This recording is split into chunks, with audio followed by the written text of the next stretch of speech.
Memorial Boat Race. And there are a number of prizes which is slated for that, and we are among.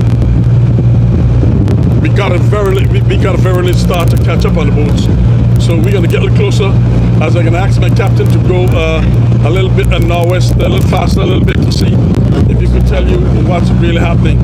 But from my vantage point, it looks as though the UFO could be in front from a distance, and that follows the rest as we go down to the westerly. Fourth annual Hughes boat race, and I'm going to say a pleasant good afternoon to the whole entire family who put this together. It was not an easy task, and they're trying to do the best to get things going. And Energy got 3 boats in front, 4 in there, and 3 in the back. So they're all heading on the westerly position now, going down. And from my vantage point, it looks as though the UFO could be in front. The UFO could be in front, and the next boat is very close to her, but I can't. Captain, you have to try and get a little closer so we can see the boats and tell our nation how these boats are going down there, because everybody is excited, and I owe you all apology. I want to owe you an apology for an equality race, because I've got calls from all over the world, and I want to tell you I am Mr. Cool, and believe you me, I love boat racing. I couldn't love it better than it was very inconvenient for us that on a technical difficulty we could not bring you the coverage, and I got calls from all over France, Germany, England, USA, and I must say to those people in England, oh my goodness, those calls from England was enormous. But we are now bringing you this fourth Albert Hughes Memorial Race. Have these boats flow down. They're going to the foot of the land. They're going to go down to the foot of the land and then go up to Blowing Point. Now they're off. We got 3 boats in front. This is neck and neck.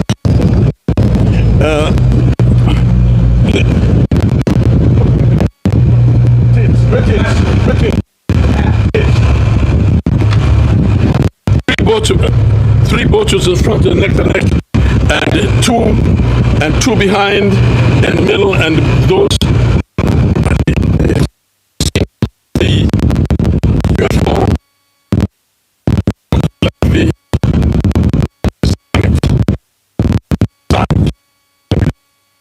Those 3 are in front and follow. Sharply behind that is the Shan and the Wasp. Fast position.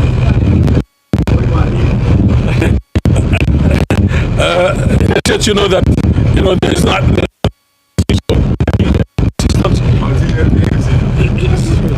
So we see the real deal, and the UFO.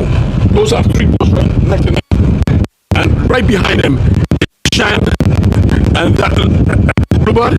Okay, Shan and the bluebird. I said the Wasp here. Okay, they look alike. And behind that is the Lighten Piece.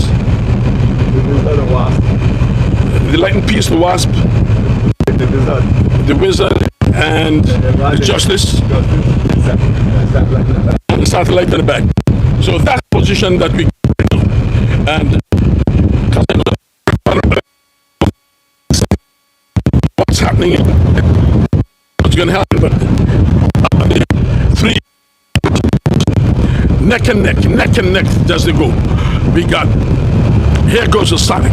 We got the Sonic, the real deal, and the UFO. Those are 3 right in front. So, and far behind that is the Shan, then the Bluebird. So we're heading with, well, so it had been a change in the north. So each of the boats then come down here, because remember in this southeast, and we got 12 knots of wind. And these boats making no joke about this in here. I want to say President Hill to my friends.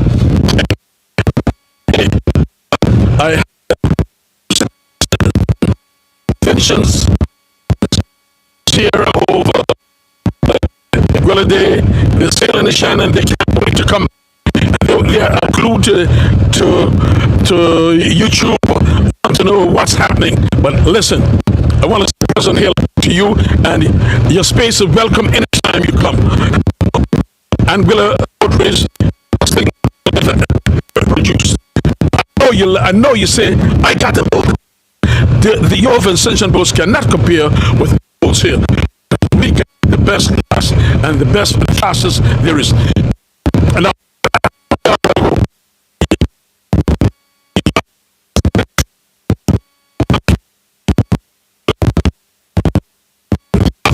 closely knit.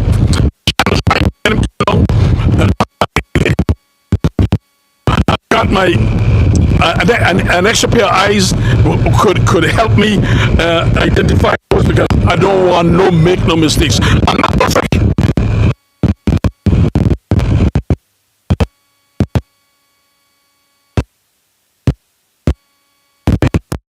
I'll send it on. I'll send it on. I'll send it on.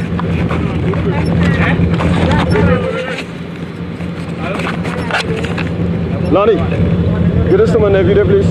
Your nephew? Yeah. You got me the issue, man.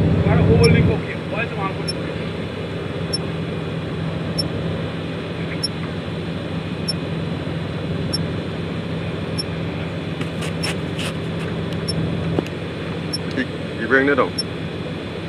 It ain't gonna win on the land UFO. Y'all need to put it aside.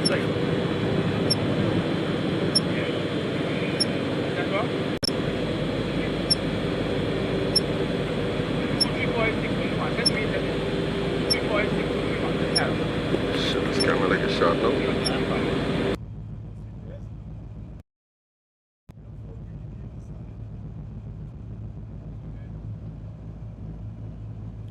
Okay, I'm back. We have a little technical difficulty there, and we try to ring it out. And as we proceed to catch up on the boats in front, we got the look like leading. The pack is Real Deal, the Sonic, and the UFO. Those are closely knit. There's not a boat link in between them, and follow sharply behind, because the Shan and the Bluebird was close a while ago. The Shan has opened the lead and going down on the first three boats, and behind that is the Bluebird. Behind the Shan is the Bluebird, and we got in the pack we got the Wasp, the Lightning Piece, the Wizard, the Justice, and the Satellite in the back. So that's position of the boats going in there. We still a good way down, and one of the things that I'm always fearful about is that I've seen a cloud coming from the southwest, and I know that I've had many encounters like that before, and I know what's happened there. So with that encounter, I always fearful when I see that happening. So we are going towards the squall, which is looking like it's coming from the southwest. So we're going to wait and see, and hope that everything doesn't come our way, and we'll be able to fight it. We'll be able to fight it as it go by. But we're trying to get a little closer. Let's see if we get a little closer, because even though that it looks as though the UFO is in front. That's it, man. The UFO is 2 boat lengths ahead, followed by the Sonic, followed by the Real Deal. Not much to talk about, and followed by the Shan, and with that, after the Shan is the Bluebird. So there they are, going down to the west, and the boats on the back is closed up also. I must say the Wizard, the Wizard and the Lightning Piece and the Wasp seems to closing up on the two. So we're going to witness, because they are getting much more wind on the outside than on the inside. and they're flowing down quite nicely. So this is Albert Hughes' 4th annual memorial race. Yeah, no, yeah, the Hajj. Okay, thank you, Mr. Cool. A very pleasant good afternoon to you out in Radio Land as we cover the 4th Memorial Albert Hughes race. A race in the Anguilla boat racing calendar, which to my reckoning is the best for me in the year. We could spend a little time talking about Albert Hughes, the man who seemed to have made it all possible. At one point in time, a boat owner, a boat captain, a boat builder, generally a member of the crew, and a fantastic public statesman. So he has been very intricately involved in boat racing on Anguilla, and that is why today his children, his wife, and the rest of his family, they've come together over the past 4 years to make this a staple in Anguilla boat racing. And the race started from Meads Bay as general. It will go round the west of the land, turn up to Blowing Point, and then we will, at the head of Blowing Point, we will make our journey back to Meads Bay. And if you know anything about Anguilla boat racing, when you call the name Meads Bay, certainly that has been the hot spot over the years. Sandy ground has taken over in recent times from the August Monday activity, but nevertheless, Meads Bay is still the hot spot in boat racing on Anguilla. 10 boats taking part in the race today. Mr. Cole would have updated you on that. There would be no need for any immediate updates because things don't change that much in such a short period of time. But as we look towards the western part of the island, now we're coming into Blaleham, the heavily eroded area on the west coast of Anguilla, not too far before we turn up to go on our way to Blowing Point. You're talking 24, 25 rewards for today's race.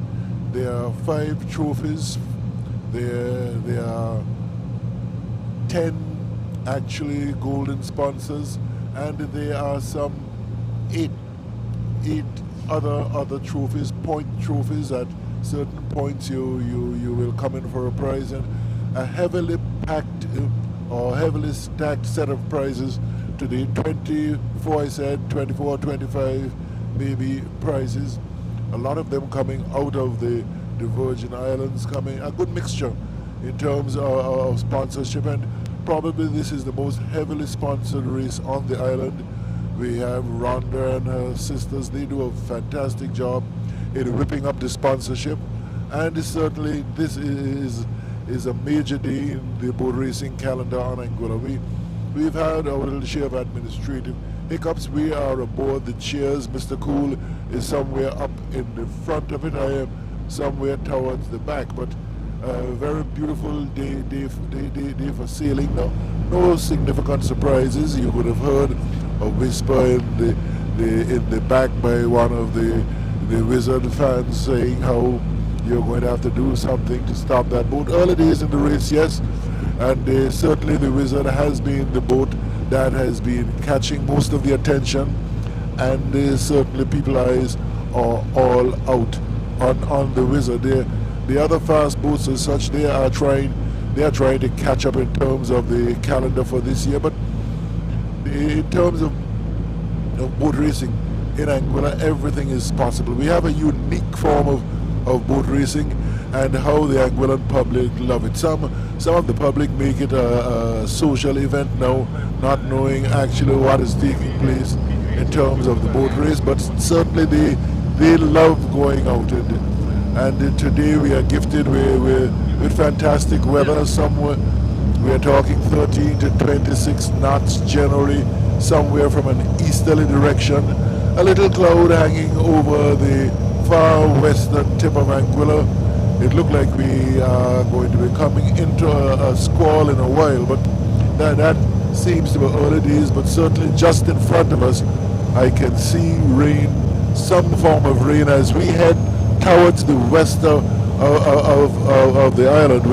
We have the comfort of a very large boat. It make our visual points any easier, because we have to sail a little away from the race. Unlike when we're in a smaller craft, we certainly can sail quite nearer the race. We are certainly looking towards the point where the stake will be set to turn to the east, but the boat's still quite away from that, is because we have not gone past La Blanaham area, which means we are still away from the western tip and the broke-off area of Anguilla, which will indicate you're turning and going to the east. But certainly I would want to thank Rhonda, Mrs. Hughes, and all the children of Alberto for actually keeping this race going in his memory, and actually supporting a pillar in Anguilla cultural activity. Boat racing, one of the major pillars in the overall aspects of boat racing. A tradition which goes 300-400 years, and a tradition which certainly all of us in Anguilla will want to preserve, will want to sustain, and will want to take to the next level. And I think that is there where the people involved in boat racing will have to be concentrating in the not too distant future. How do we adequately finance boat racing? Is because it starts somewhere in early March, late February at times, and we go to the end of August, and you are in hurricane season then, so there's little chance of boat racing. But we are going to have to do everything possible to ensure that even outside of the boat racing actual season, that there's a fundraising campaign and there's a management campaign to see boat racing go smoothly, or go much more smoothly than is taking place. We've had a couple of mishaps for the season already. We will certainly want to ensure that they be made better. They can only be made better if we look at the core of administrative activity involving boat racing. I must say that the committee is working quite hard, and there is some PR work being done. Malahana Hotel has been an intricate part in terms of promoting the sport, and certainly some of the other tourism places, they are involved also, and this is part of the activity that can bring more feet on the street, or more heads in the bed, as some people say, in terms of our tourism product. And we are going to have to do whatever we could do to make certain that takes place. We are just outside the western tip of Anguilla. We are seeing the buoy that is settled for them to go around, for that the boats to go around and head towards the east.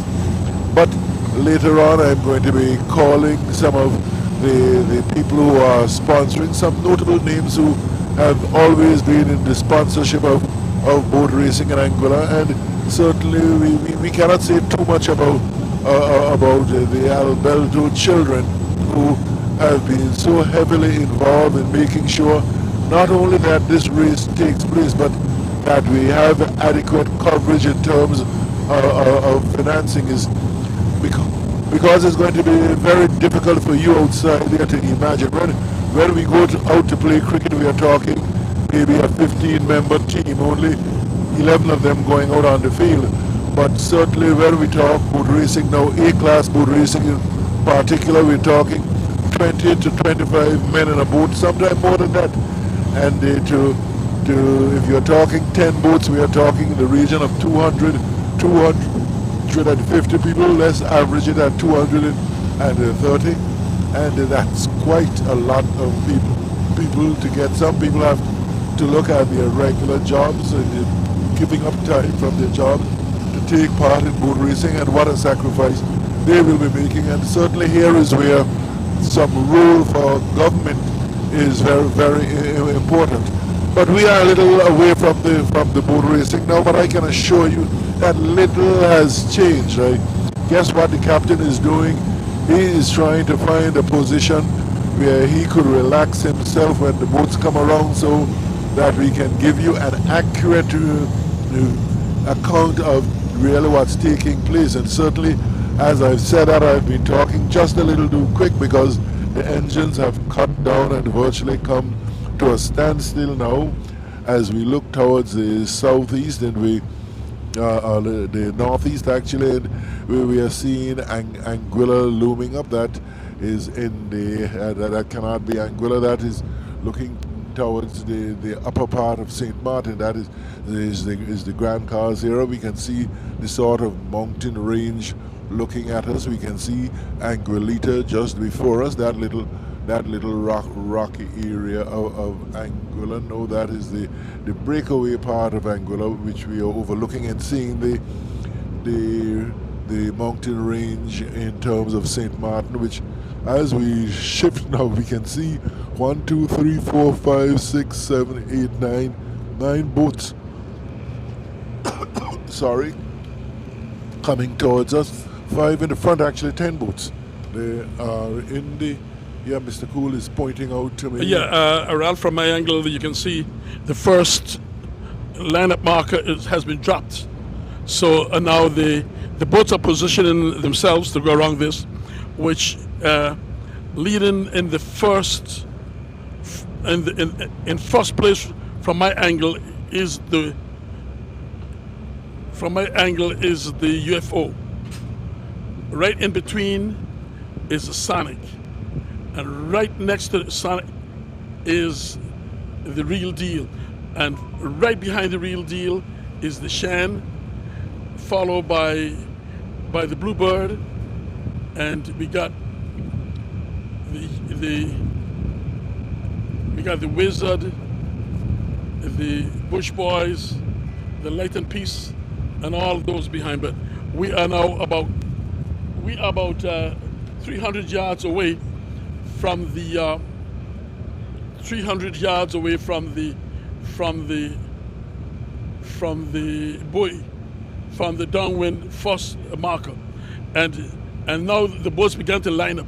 As you see, the UFO has shown that she is in command, and she is in front, followed by the Sonic, followed by the Real Deal, and the lineup by the Shan, then the Bluebird, and the rest are behind a good distance away. But the UFO will take the first prize on this downwind saga here.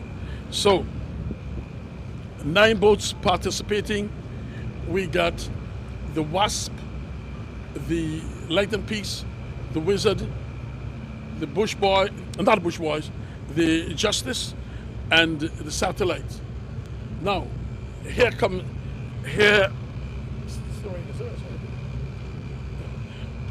right now they are lined up for the first boat, going down to the first marker, and all boats follows now. I would say now we can say the UFO has gracefully taken the first prize, first place down. Followed close behind is the Sonic. Very close behind is the Real Deal, and behind of them is the Shan. Then the Bluebird behind the Shan. So the first 5 boats up there now is the UFO, Real Deal, Sonic, Shan, and the Bluebird. And then coming on behind them, in a little distance, not much to talk about. You say about 300 yards is the Wasp, the Light and Peace, the Wizard, the Light and Peace, the Satellite, and the Justice. So that's the position of the 9 boats right now. What you gonna say about the Hodge? How you say about that? Yes, I think I agree with you, Cool. Maybe the boats in the back are a little less than 300 yards, but I am not going to fuss about that. I think you made a correct call down of the 1, 2, 3, 4, 5, and I am seeing 10 boats. You are seeing 9. No, 10. Yes, it is 10. Okay, good. I thought I was wrong all along. And Cool, a fantastic day for sailing out here, and we have the disadvantage of a larger craft to contend with. We cannot get as near as we normally like, but I think the captain is doing a wonderful job to keep us. I mean, for a young captain, and sorry, my friend. Don't say young captain. He should have the knowledge of everybody. He's involved in it, and I guess he knows the sport like the others. So quite an interesting day here, and I want to say thanks to Roy and his crew for certainly coming in cool and bailing out the administration in terms of getting a boat for us today. Well, you see around that marker now, the last downwind marker, the UFO gone first, followed by the Sonic, followed by Real Deal, and behind him is the Shan. So this is it now on the going up to the island. There it is. Now this is some of the big dogs here in this race, and everybody's looking out, and you can see now now you can see from whichever angle you are, you're going to see the you'll see where the Wasp has come around in 6th place. The Wasp has come around in 6th place.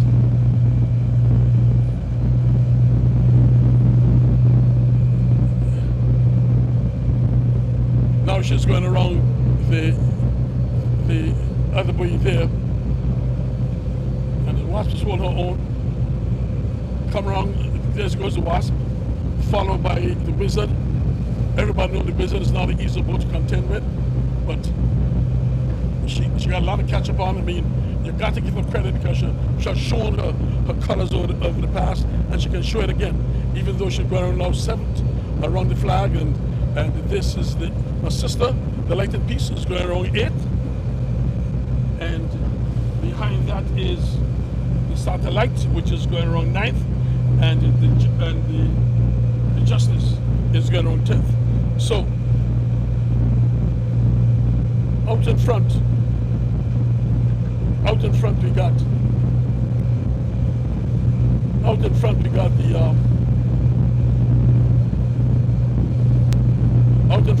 the UFO.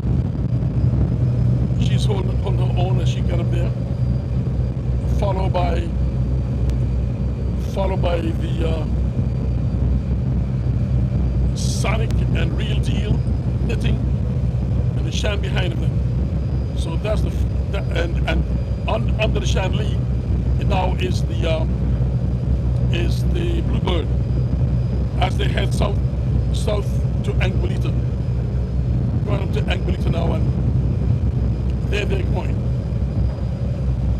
This is Alberto Hughes' 4th annual boat racing. Yeah, cool. And as you say that, let me quickly get in some of Nice, man. golden sponsors. We are talking about Sharky's Restaurant. We are talking Curtis Love, Art Party, and the Sukurian. We are talking about Jerry Taxi and Tours, also by Leviticus Lifestyle and the Travel. Also Kenny Harrigan, and Raymond Victorine. We're also looking at sponsorship from Limo Services, that is the Windberg Limo Services of the USVI. Ashley Hodge is also there in the trophies. The Anguilla Air Service Cafe, and the 5 trophies will be awarded for the top 5 boats. We also have quite a lot of stake prizes, 8 of them, and every now and again we are going to update you with those who have been responsible. But I keep saying a lot of thanks to Rhonda and her crew. They have done a fantastic job as far as this race is concerned. Cool, a race in which we are seeing quite a lot of sponsorship, and I certainly believe, being the national sport, we need others to follow in this vein. Cool.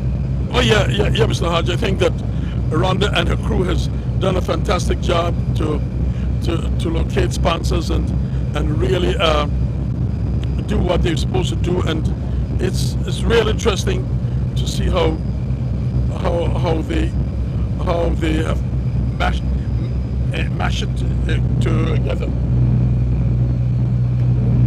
So certainly, cool. The race is quite stiff at this point. You know, up to this point we see some minor breakaways, but today we are not seeing that. Most boats are in close close proximity, and looking down at the race, the Shannon was doing fairly well, and The Shan Bluebird.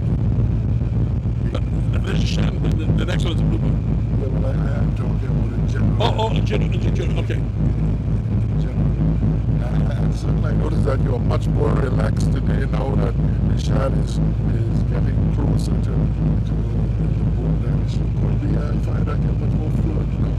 Why should you say that, Hodge? I know what it is to win. I'm a winner. Being a born winner. The Shan has been winning for years, and you know, and her name has been put in all the records you can think about, which is hard to be broken. Oh, and thinking about that, Hodge, I want to take the opportunity to congratulate the people from West End. One in particular, because you know we know that for the first out of 37 races or 38 races, the West End has won their first round the island race, and that means a lot. At some point they were going to win. Everybody cannot win all the time. We want to congratulate them on their first win, but something like that is the first of many somewhere along the line. Well, that's the way it goes, Hodge. But you know, what I'm saying is, it's forever. I want to congratulate the people of West End because they've been overdue for this. Oh my goodness! And every time that I think about it, I get goosebumps. You know why? Oh man, you remember the race where that year when the Lake Peace had it, led it for 6 hours and 45 minutes. You're talking about my good friend Stephen. I am not calling nobody name because I want to enemies. Stephen, you got a chance to make good today. You know, he's saying, which all of us say, that you probably lost that race, and you should have West End should have had its first several years ago. Yes. How you were there? You saw what happened when you questioned me and asked me how the tree is going to win that race, when the tree is so far and off and going down in there, how she's going to win it. Don't worry. These guys know what they're doing, and they capitalize on it, and that's it. Well, a little boat race gossip. Is the tree really up for sale? I got no idea. This is a tree man from Blumway. He's from Blumway. I would know nothing, and he would refuse. He's concentrating on He would not. No. There's somewhere here that fellas know, but I got when it comes to gossip. I know that what I love. I love to see you just looking out at the road every single day. And you just might not find a crew and really get it back afloat. Well, I'm telling you, there you got young Roy there, and he will tell you what to do, what not to do, and that is looking good. That is the best thing for them to think about, you know. But for me saying that this and that, Hodge boy, those 3, 4 boats, 5 boats has broken up, gone north, and here in front of us we got right now the Lengthen Peace and the Wizard, and over the Wizard is the Wasp. So what's going to happen now? Because I can see the Wasp to me is getting ready to make a turn. So we're going to see what's going to happen here. Okay, you just gave the position, cool, so you could relax on that a while. What about a bit of saying the legacy of Alberto Hughes, that boat builder, the boat captain, a gentleman? You know something? Every time I think about him, tears come to my eyes. It's like you say, the good will last. But for me, I must say, I had the opportunity to be around him in boat racing heavy. I had an opportunity to argue for the boat racing community, because listen, as I can see right now, and I'm sad to say it, I haven't seen no one who is there behind boat racing anymore. Like he used to be there, Honorable Hughes. He had him there behind me, and there we had a good. But right now, I do not know how the boat racing committee is making out, because I hear, as you know, this is our 50th year of Carnival Lodge, and I haven't heard nothing tantalizing for boat racing yet. So I gotta wait to talk to. I'm not a member of the committee, and I don't want to pretend that I know about it. But I think it's going to be a lot of questions to be answered. Well, say to the boat racing committee, I expect you to do a bit more to ensure that boat racing stands where it should in terms of modern day sporting activity on the island. But cool, you know that boat racing is popularity. The modern day politician looks at it as a matter of convenience. What is convenience of? And well, I said what I meant, and there was more involvement by the older set of politicians in terms of pushing the sport. But it's time, based on what you are saying and what the rest of us are saying. What? No, don't say what I say. I say what I had to say. Say what you observed. No, I'm saying what you have said, but the rest of us probably would be saying, not in the same forum, that we have to look at it much more closely and look at it from a position of sustainability. How will boat racing manage to continue and be properly administered as part of the cultural life on the island? But Raj, it is noted to me that it's the number one sport on the island. So why don't whoever in charge put more emphasis on boat racing? Because let me tell you something. As much as not racing, you saw what happened over the past 3 races. August Easter Monday was a total disaster. Every boat, 8 of the boats who participated in that race got damaged, and got damaged severely. You're talking about somebody losing a mast, people losing a boom, people losing the sails. I mean, I can say for me, because I lost a sail across $4,000. So I can, you were there. No, you weren't there. You dissed me that cheese of bread. I sorry you wasn't there. But yes, the sail cost $4,000. So it's not easy. Look, the other day, one of the boat race, the satellite lost a mast completely. That's $10,000. The good thing is that somewhere along the way, the business public is still to our help. But what we have to do is make this thing an act of how do we sustain it? How do we have a fund in place to assist in cases like these? Because no matter what happens, sunshine, wind, blow, the boat racers are always there ready to provide entertainment for the Angolan public. And somehow we have to come up with a little program whereby we could give more in terms of sustaining the whole issue of investment in boat racing. Because I keep asking, why would people go into boat racing when they are not assured of a sensible return on their income? But You've been asking me this for about 30 years now. But the point is, when you enter boat racing hard, it's like you're on a drug. And to me, boat racing is a drug for me. I don't smoke, I don't drink. But when you talk boat racing, you're talking Harris. And like I said, when I was married, and my wife said, she'll tell everybody, before I buy her dress, I buy a sail for the boat. No, she knows. And now you hear your husband reminiscing? No, she said it to everybody. And not because they love the boat. And my children love the boat. And they were into me, just like even this morning. The first thing they asked me, are you going to bring this home? Are you going to raise the boat today? And the boat, Shan and I'm not afraid to say it. So it's like a drug house. Well, you don't have to tell the converted that. Okay. The converted knows that. And let me say hello to someone, and I think it's one of the American states which will be following. Vicky.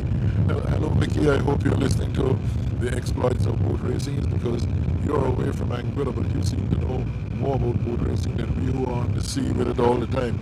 I sincerely hope that you're having a fantastic day. And maybe my grandson Aaron is somewhere in the Silicon Valley area looking at the screen and seeing what's the increase in terms of boat racing. If you're listening to us, well, and if you're looking on, do have a wonderful day. Yeah, to those that who are listening and those who are on radio or on what, you can pick it on YouTube at AI F period I period A period I period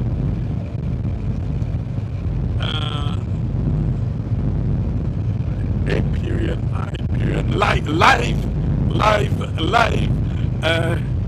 angular boat racing. So that's where it is. And certainly our technical people, cool, we never give them the kind of what they do, but they do a fantastic job, a peerless job, and I think it's time that the public will realize how heavily they are involved in making it possible for this activity. No, when you say that, I want you to explain it a little bit, because people do not understand. Because last night I had a big argument with some guys, and I had to straighten them up, because they're saying that we did not go to do the race and we are getting paid. That you and I and the gentleman, we are not being paid. The only contribution that I ever got, the only thing that I ever gotten from boat racing was from Rhonda and her group, who gave us a nice present. And Rhonda, I want to say, whether you are listening or not, we as simple as it is, baby, we appreciate it, and I must say thanks.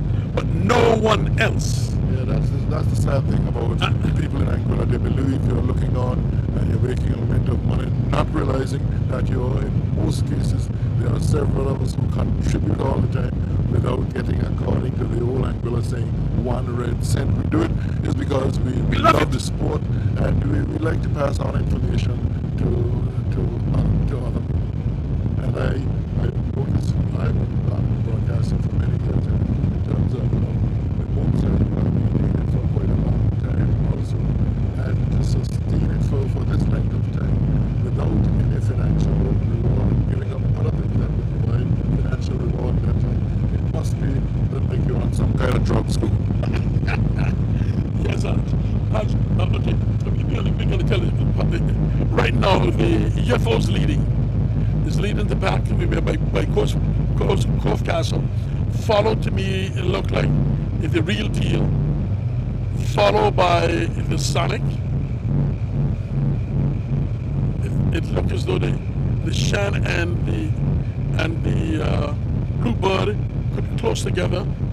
Again, it's close by, they're close together. I don't know which one is in front, whether the Bluebird is in front or the Shan is in front.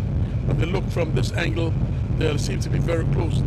But the first boat there is the UFO, followed by the Real Deal. Yes, and let me tell you something. This is look like the Real Deal I've really seen. No, wait a minute. Okay. To me, I said a UFO boy, but this is, ladies and gentlemen, I could be misleading right there at this point, because I've seen something that look as though the Sonic could be in first place. But I just want to make sure, because there's a boat right behind us, and the captain had to move away from there. But yeah, okay, Captain. She's going south. I don't know what's happening there.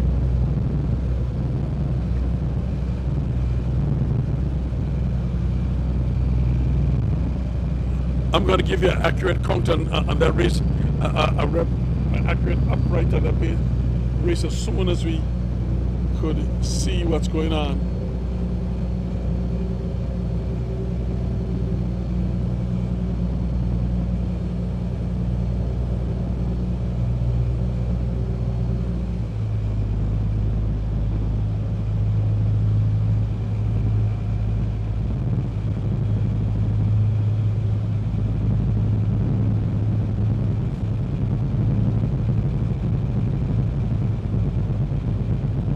We are out in the far south, where what you're looking at from, if you're looking from land, is the Lighten piece in the far south. She's going for behind Rocky. Go back. Go right there. Go right there. We want to be able to tell the audience who's leading. So if you keep right in front there. Yeah.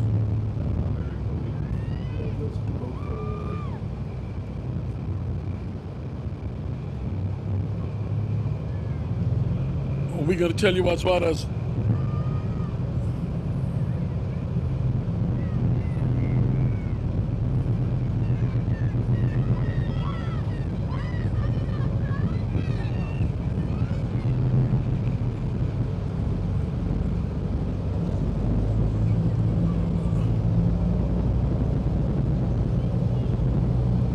okay, Captain, you can move it. You can, yeah.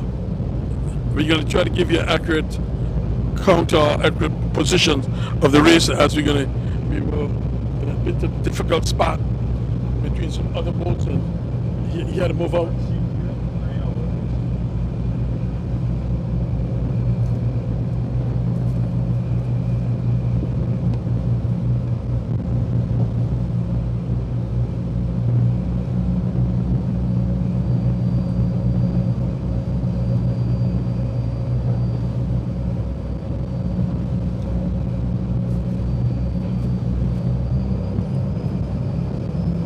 Go right there. Now look at the Sonic is in front.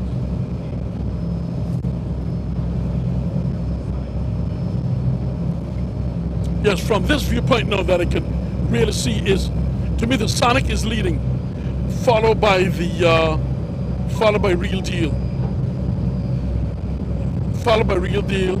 then followed by the UFO.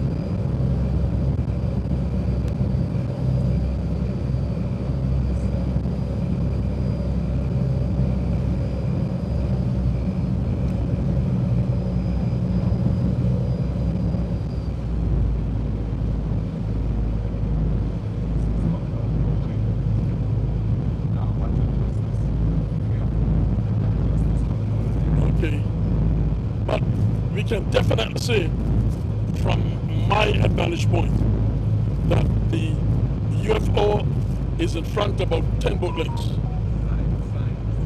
I'm sorry, the Sonic. Let me make that abundantly clear again. I humbly apologize. The Sonic, then the Real Deal, then the UFO. So that's the position of this race going up here right now.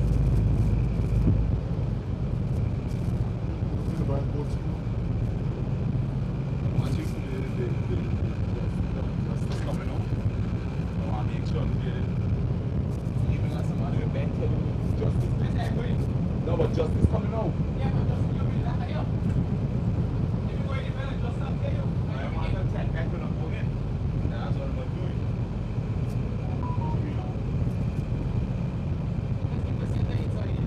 No, go right up there. Just hit it. Go, just hit it.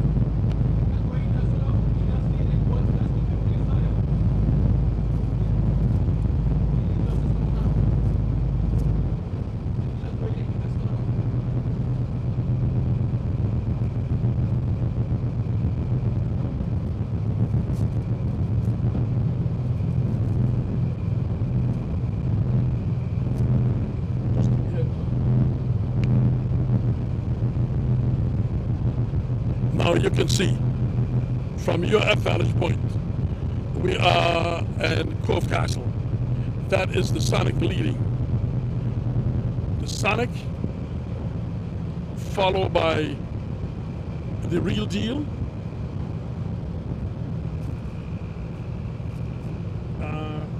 then the UFO, and it looked to me like the Shan, yes.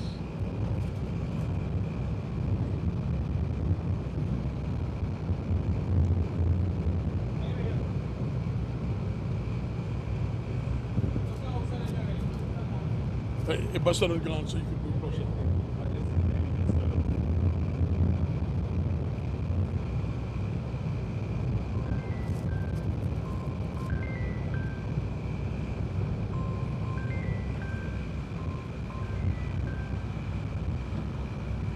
Okay, while Cool seemed to be waiting to pick up his positions, I would like the public to know that the first, second, third boats in the Cap Jaluka area, rendezvous area, going to the east, that they will be getting stake prizes 300, 200, and as a matter of fact, the first boat will get 500, the second boat will get 300, and the third boat will get 200, and they are all sponsored by Cap Jaluka Belmont. And we also have, going towards the same direction, we have Sunshine Shack will be sponsoring a stake prize also. Lots and lots of prizes on offer in today's boat racing. In terms of the normal contributions to boat racing, this race is the most highly sponsored race, and so, certainly I don't believe that the people in the boats will be thinking about it. They will be happy when they get it, but they are out here basically for bragging rights. And if we are going to carry the sports forward, we certainly will have to be doing quite a lot of this. So we're going to have to find a way that we could ably sustain it.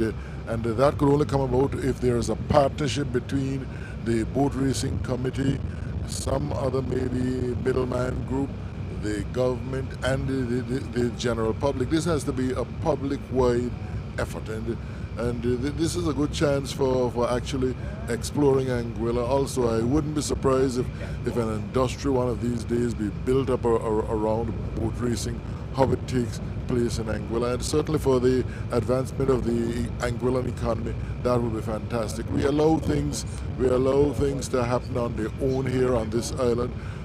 Politicians seem to get interested when it's a matter of an advantage to them, and that should not be the case, and certainly that's a general comment. And the public needs your help, and certainly you have the responsibility to provide your help to the public, and this is certainly a way of cooling down tempers on the island. How fantastic it is to leave Meads Bay, travel to the west, the hotel belt, come to the western end of the island where people live in Anguilla all their lives and would not have seen. Sorry about that. Going to the east and looking at the beautiful set of hotels and villas along the way, and going into our main transport area by sea into Blowing Point at the moment, and learning a bit about Anguilla and how beautiful the beaches are, how beautiful the villas and hotels are, the shrubbery, the big trees at the moment, the blue azure seas, the niceness of the clouds. We have a little bank towards us on the western end of the island, but it has been threatening for some time, but up to now, no real harm. And Mr. Gould, you have seen anything that you would want to add to the public? And the answer is no. Mr. Gould is very much glued on the race at the moment. So something must be happening. He told you that a while ago. It's the Sonic in her borrowed clothes and the real deal. They are the ones up front taking over from the UFO. We will certainly hear much more about the races, because one of the things that people have come to expect now, that when you're talking boat race and you're commentating on boat race, that up front somewhere is the wizard. But we've not been hearing the wizard name for a while, but we are still in holidays in this race. Let's see what would happen as we go along, and certainly the captain of the boat, who's Roy's son, is having a technical discussion with Mr. Cool at the moment. So certainly when Mr. Cool comes back, he will be able to bring not only a perspective maybe on the position of the boats as it would be at the moment, but some looking at it in a futuristic position. And if you know the chairs and you sail on the chairs, Mr. Cool has probably the most comfortable seat next to the captain in a little walkway there to get up front on the boat, and is comfortable as ever. We have the luxury on the excellence to have the fans going, and we can virtually say that we are air-conditioned activity, and how nice it feels not to be out in the sun and being blazed and burnt off. And I think we would want to thank Captain Roy for making available his boat. And No, he can't really. here is a little Can't really. conversation. We are getting close to the boats. We are looking to 1, 2, 3, 4, 5 boats up front, and it's very interesting. Cool. What's the call on the? You can't make a call on the position of the boats at the moment. Sonic is in front, followed by Sonic's leading, followed by the Real Deal. Yeah, you did that a while ago, but we are in the back now. No, it's the same thing. Yeah, but then the UFO. Yes, certainly the justice is doing some injustice at the moment, is because she is somewhere in the back, and quite a beautiful boat, green, yellow topping, and white somewhere at the bottom line, and justice printed quite nicely on the left side of the boat into a green background. Unless you go in below, because the waves from above me to go below, she cannot come much better. If you go above, you're going to give me your water.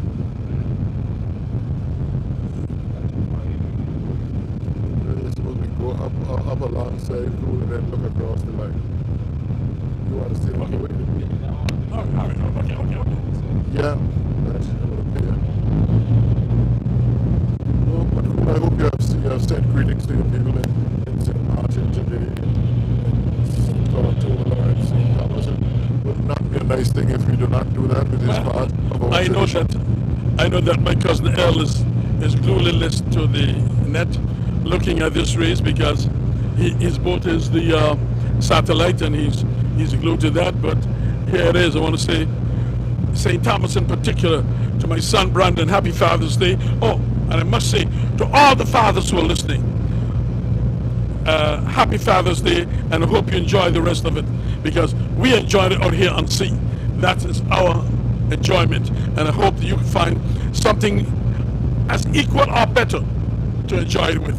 But we are out at sea, and we are looking at these boats, and as you can see, for the listening audience, we got the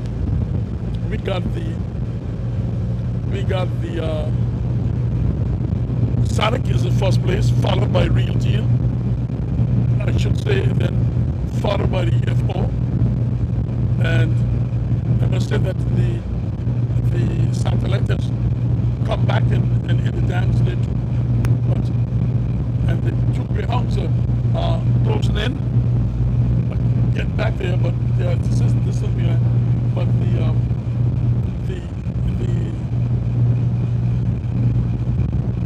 satellite is now, I would say, almost number 3, but you can't say from this angle, looking at it from this way. But our boat is leading and dominating right now is the Sonic. I know that a lot of Sonic fans want to hear a name called, so, and I don't want to come tell me, Mr. Cole, you ain't called him with this boat name. Please don't give me that nonsense. I'm here over here to give you ball-to-ball commentary and see how everything going and make everything happy for you. But we got the Sonic is leading, followed by the Real Deal, followed by the UFO, and by the satellite come right back in there. Right now the satellite, I said give a 4th. Yes, sir. Right now the satellite come back in the dance there, and the satellite will, she will take that, she'll go, and she's in 4th place. And under the satellite there is the Shan. The Wizard, Wizard, I'll give it fifth over the Shan. And very close, very close. But today, Eddie decided he will be the dominator, and he's showing us how he will do the dominating, and he's leading by example. He's in first place, followed by the Real Deal, followed by the UFO. Then we got the Satellite. Then we got the Wizard. Then we got the Lightning Piece. Then the Shan. That's the positions right now as it stands. Yes, we got 2, 4, 7. Yes, that's the position as it stands right now.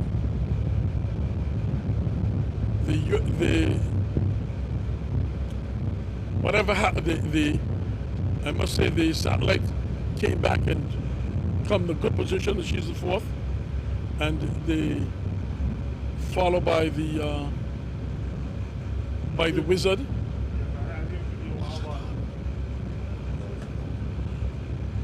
Followed by the Wizard, followed by the Lightning Piece and the Shan. That's the way it is here. So these boats are now heading the Sonic the side. Oh, okay. There's supposed to be a statement copy. I'm sorry, they didn't give us the position of these things. I don't know if Ralph had them, whatever it is. But a stake by Gavi. So they're going to go by Gavi to that stake then. Okay. And then come back. So there you got I must say the Sonic opened the distance on the Real Deal from this angle. And they're heading up. They're heading up. The wind is definitely southeast now. Broad southeast. Broad southeast wind you got coming in. And the wind is intensified. It's probably up to about 15 or 15 knots approximately from my guesstimation. So we see we've seen how the Real Deal has broken back, and the Sonic has broken back over the Real Deal. So whether the Real Deal figure she can make the rendezvous from there, and there's supposed to be a position or a prize in there. So we know that. Huh? Oh, you want to see us go? Well, that is the thing. You want to see us go to God? Yeah. All right. UFO satellite is shot in the second plane. He has a plot with all the names and the distances significant. The UFO, the satellite, and the Shan. Shan is the fifth right now. The other two boats are over there. We're moving up to Garvey's. We're gonna go ahead because there's a stake into Garvey. So what we're gonna do is try to fight our position to get up to Garvey's where that prize is going to be, and we are heading up to that. So I hope that your our commentary is coming through to you clear. And this is the 4th annual Alberta Hughes Memorial Race, and we got to say they have done a fantastic job in putting it off together. So again, it's Brom Point people. I mean Western people. So they're going to go as far as Brom Point and turn back or whatever. So we still got a lot of racing. Still got a lot of racing to go, because we are right now up to let's say the Cove, passing the Cove, and these boats are just galloping up. So we're going to wait and see what's happening as the as they do that. I hope that my cameraman is upstairs, is viewing you, giving you multiple tips, because I'm downstairs, he's upstairs, so he's showing you exactly what's what and telling you what's what from that angle. And you can see right now you can see where the distance that the Sonic has over the real deal, and the other boats that follow behind that. I can't tell you how the other boats are, because from my angle, again, there's not much I can see. But I hope that what I don't talk about, the cameraman can pick it up, because we are on a very nice boat, spacious, and where the cameraman is on the upstairs, I'm on the downstairs, Mr. Hodge is on the side, and we are just telling us what's going on. So we can. Why don't you go a little closer, that give him so we can give the. I can't communicate with my cameraman upstairs, but I hope we're doing him justice. So the closer you get in, it's better for the viewing audience. This position now, you can see how the Sonic is over the Sonic is over the real deal. This is it. You got about, I'll say about 12 boat lengths in between, or more. It could be a little bit more, but that is the way it is as they head up to where this position is in Gavies. There is a next monetary prize into Gavies. So I don't know where Gavies is. Sunshine Ship. Okay. Well, listen. With these different businesses going up and going down, and want to participate in boat racing, that's so nice, man. Put your money where your mouth is and just help the situation out, because they ain't gonna ever help. So do something. I want to say a pleasant good afternoon to Kira.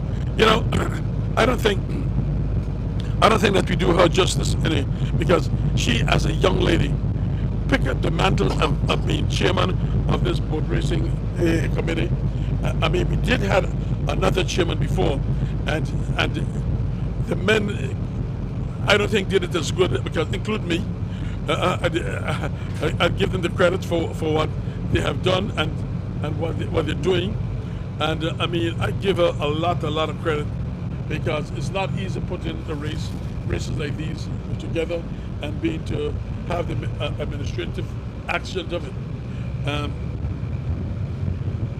We got the closer you can get a little more closer there, Cap. Going closer, that because I want to make sure from this angle, beautiful picture. Yes, here you can stay here and keep it rolling down. From that angle, you can see. Boy, you can see. You can see you can get some a good picture from this angle. Good picture from that angle. There you go. 1, 2, 3.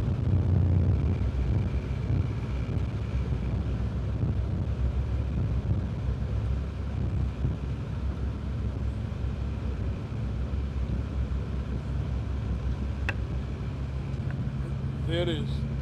I cannot see from my angle the backup. You see the position of the boat? Yeah, the computer has it. Huh? Computer has it very accurate. Okay. Well, okay, from this angle now you can see the first boat is the Sonic. Second, the third boat is, look at the Wizard. That's that Wizard. I know that boat down is the Shan in 5th place.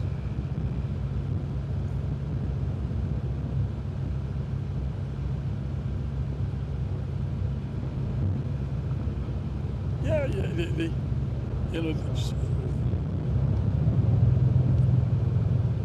we got 1, 2, 3, 4, 5, 6, 7. Okay.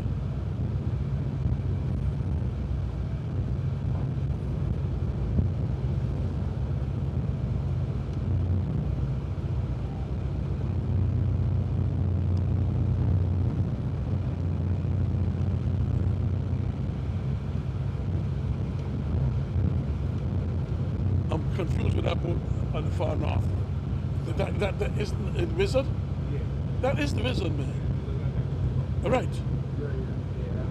Right. Because I know that. Okay. From the first 5 boats now are the Sonic, Real Deal, the Wizard, Satellite, the Shan, UFO. It's a whole big close-up thing right here. UFO.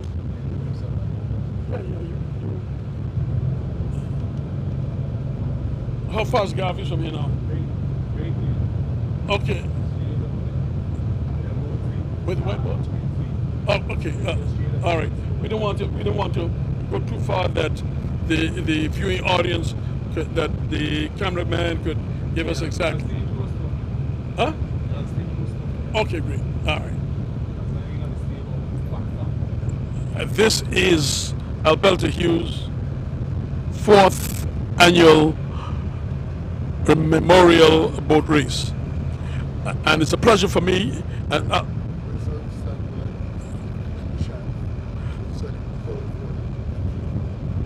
It's a pleasure for me to be here.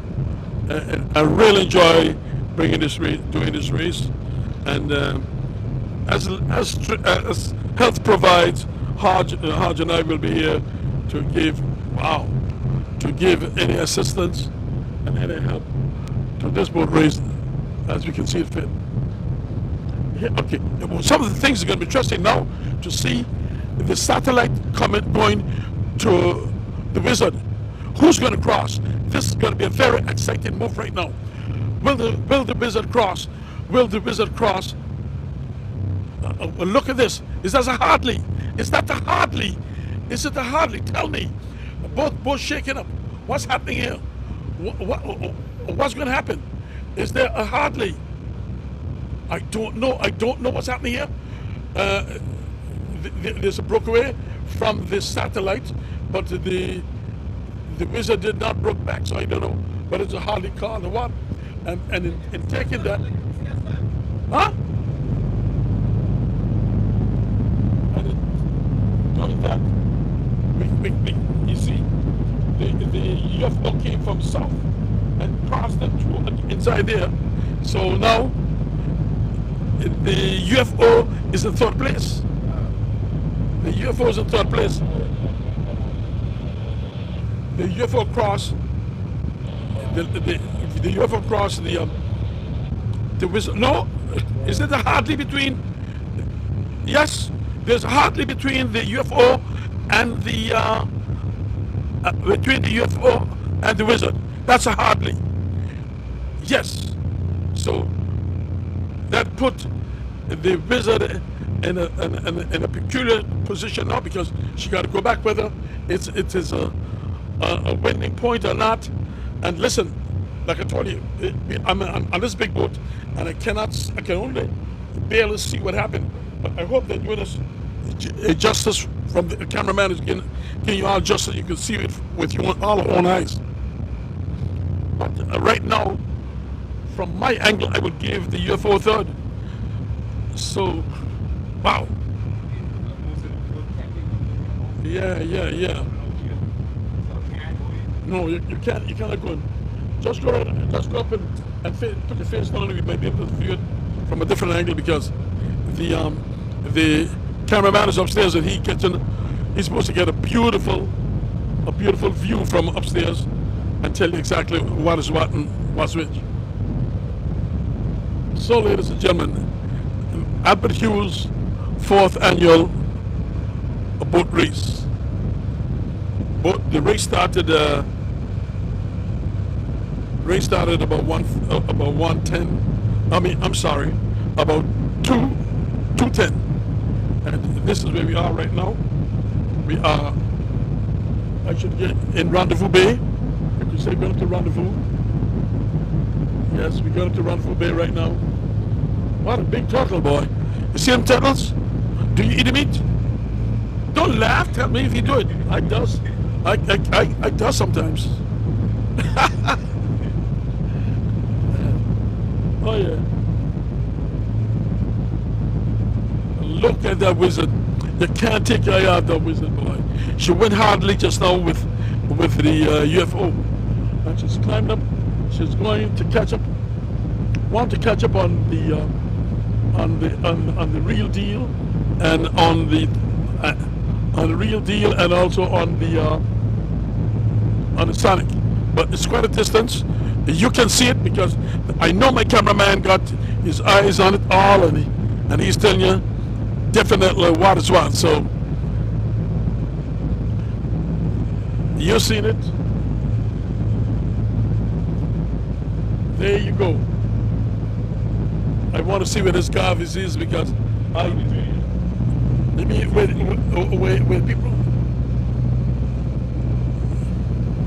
So there's a monetary prize in Garvis.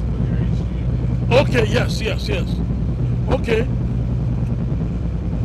Okay, Captain. Thanks for telling me show me where Garvis is because if I'm not on a boat coming around the island, I don't go to those things. It just my thing is from my house to the office, from the office back to the house, and down to the Crocus Bay. Catch me at the Crocus Bay. So that's me.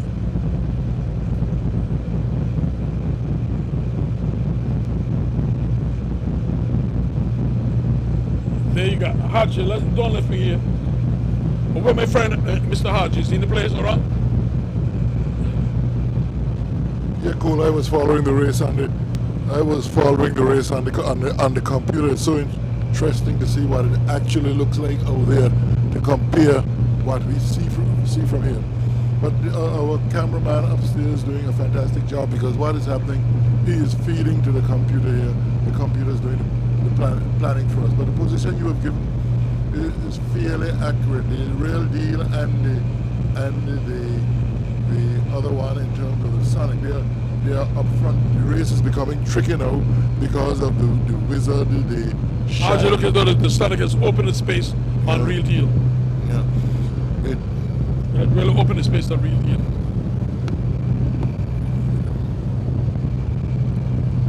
It's early days in this race yet because we still have to go in by the Sunshine Shack. Then we go from the Sunshine Shack. We got to go up Rendezvous. Then we got to go around Rendezvous into Blowing Point, around the stake in Blowing Point, and that would only be half the way of the race. But there seems to be some coming back into the race by the wizard at the moment. The satellite is holding her own. The Shan is also holding her own, and there's not significant distance between those 7 boats, so we do not know what will transpire as we go along. But certainly the Sonic is out front. The Real Deal and the Sonic, they're traveling the same path. The yellow boat, if I could call it that, the wizard is coming from the north, and coming from the north quite well.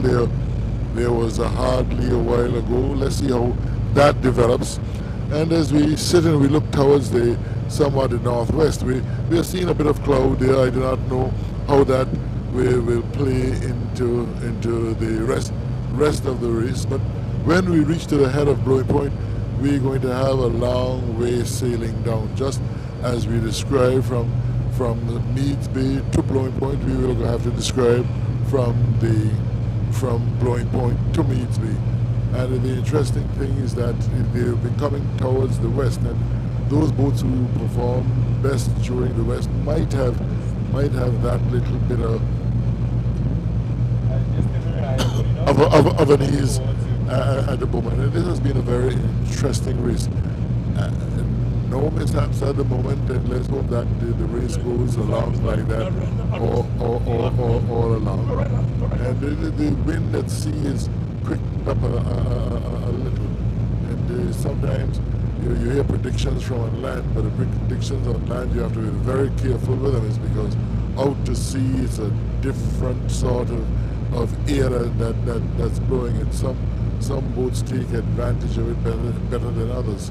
So we are looking at 4 boats in the back, 5 boats in the back, and we have 5 up front at the moment, divided by not a significant amount. You hear this boat is leading, or that boat is leading, but we have not been giving you any indication of distance. But quite a nice day for sailing out on the sea.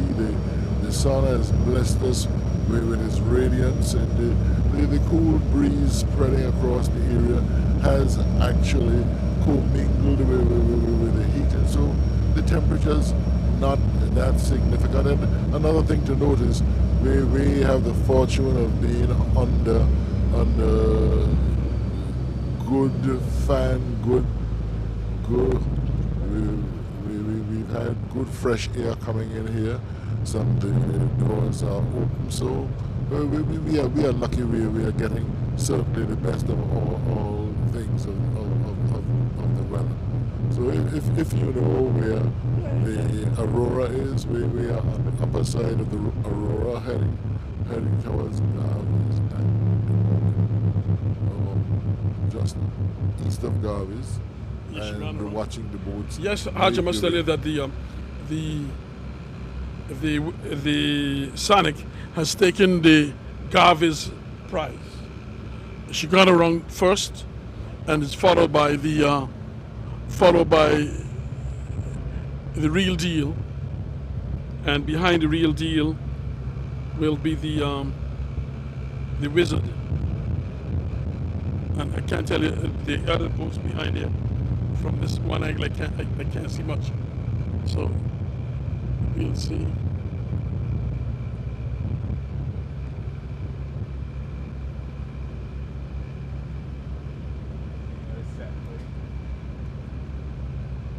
UFO.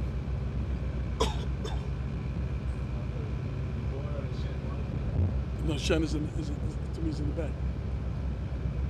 There's a 4th one behind.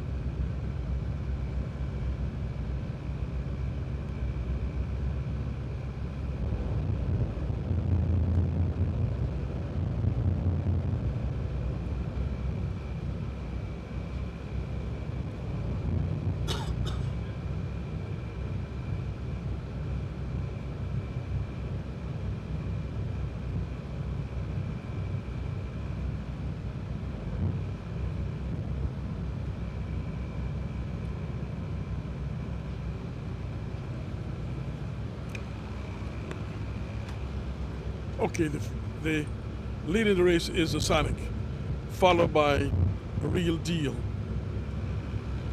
followed by the Wizard, followed by the Satellite, followed by the Lighten Piece. Yes, that seems to be the Lighten Piece over there, followed by the UFO, and followed by the Shan.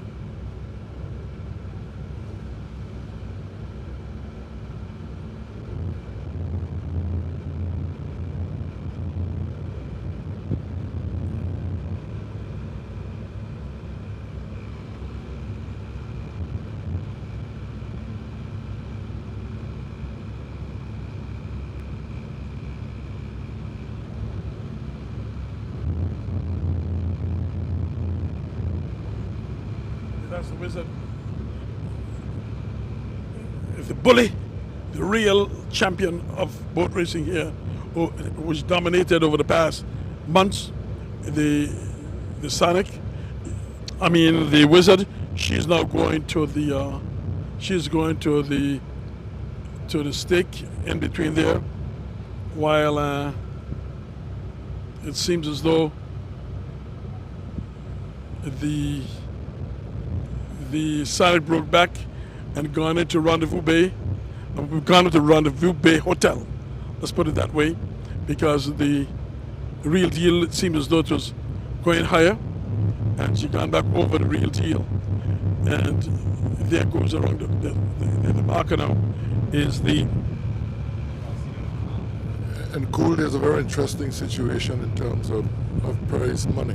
First prize is $1,200, sponsored by Sharkies, but there's also a bonus first prize sponsored by Art Curtis Love of $1,200.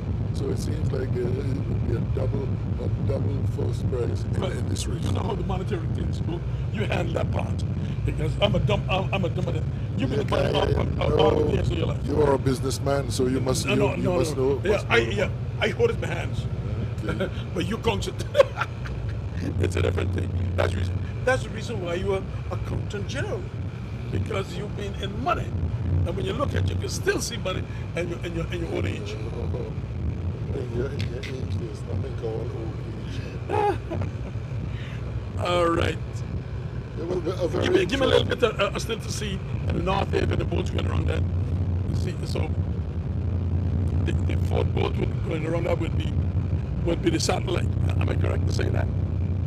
Yeah. Yeah, correct. It's satellite. Followed by the latent piece, the UFO. What? A UFO.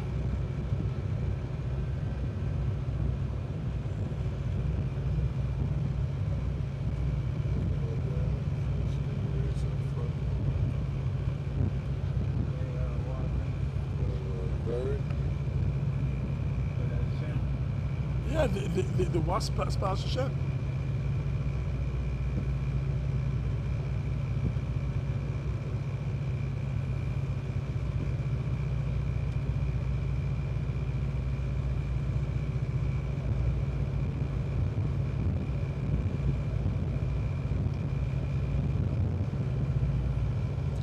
UFO moon is in sixth place. If I see right, UFO is in sixth place. Yeah. The satellite in fourth place.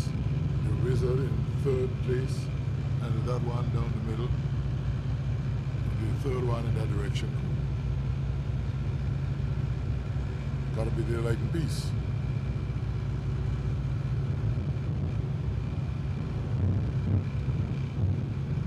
Six boats around the stake in the Garvis area, two coming up to that, so we are only having to account for two more at the moment.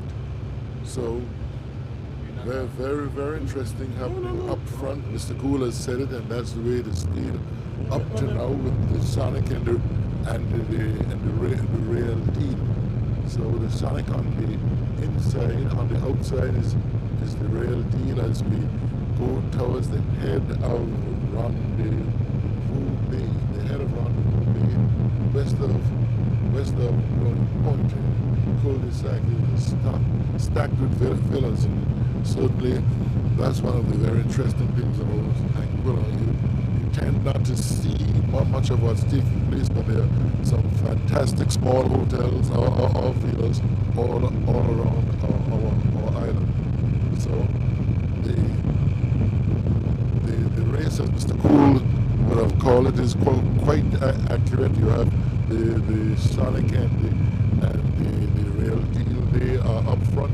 Then a cluster of boats seem to be headed by the wizard at the moment.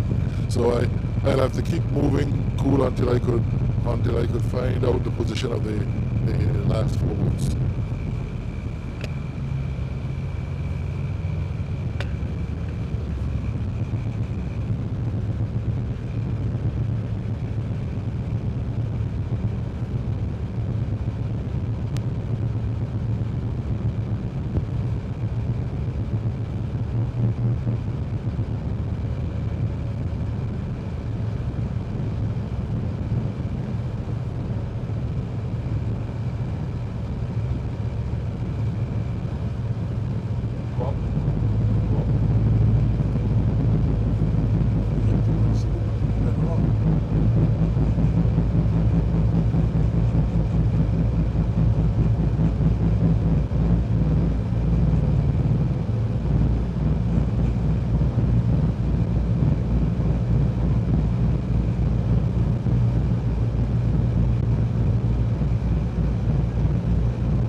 Well, you haven't been missing much right now. In first place is the Sonic. Second place is Real Deal. Real Deal, it has gained a lot of momentum on the Sonic, and where we are, you know, people say they're not telling us about the other boats. So we try to hold back to talk about the other boats, but now we must go up we must try to catch up on the Sonic and we must try to catch up on the Sonic and Real Deal, because the Real Deal had taken a lot of distance off the Sonic, and they've got the run point in Blowing Point. So I don't know where the run point is going to be, but I'm going to ask the captain. Right spot. All right, so this is it. She's taken off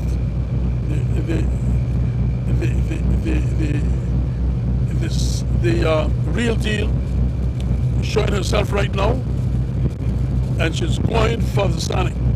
Not too far, not that far distance, but from my angle, and I mean, it's hard for me to determine, but I would say from my angle, it looks like about 4 boat lengths, and that's a guesstimate. A guesstimate by the ferry terminal. Okay, those people at Blowing Point could listen out. The boats will be turning around at the ferry terminal, in front of the ferry terminal. And thanks for keeping us abreast of what's happening there in front of the ferry terminal. So, and let me tell you something.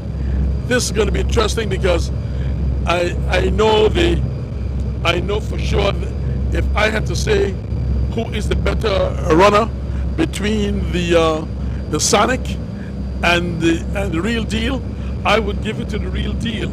But since this new performance of the Sonic, I don't, but looking at the overall thing, the Sonic got to beat the Real Deal at distance for the Real Deal not to catch up on it.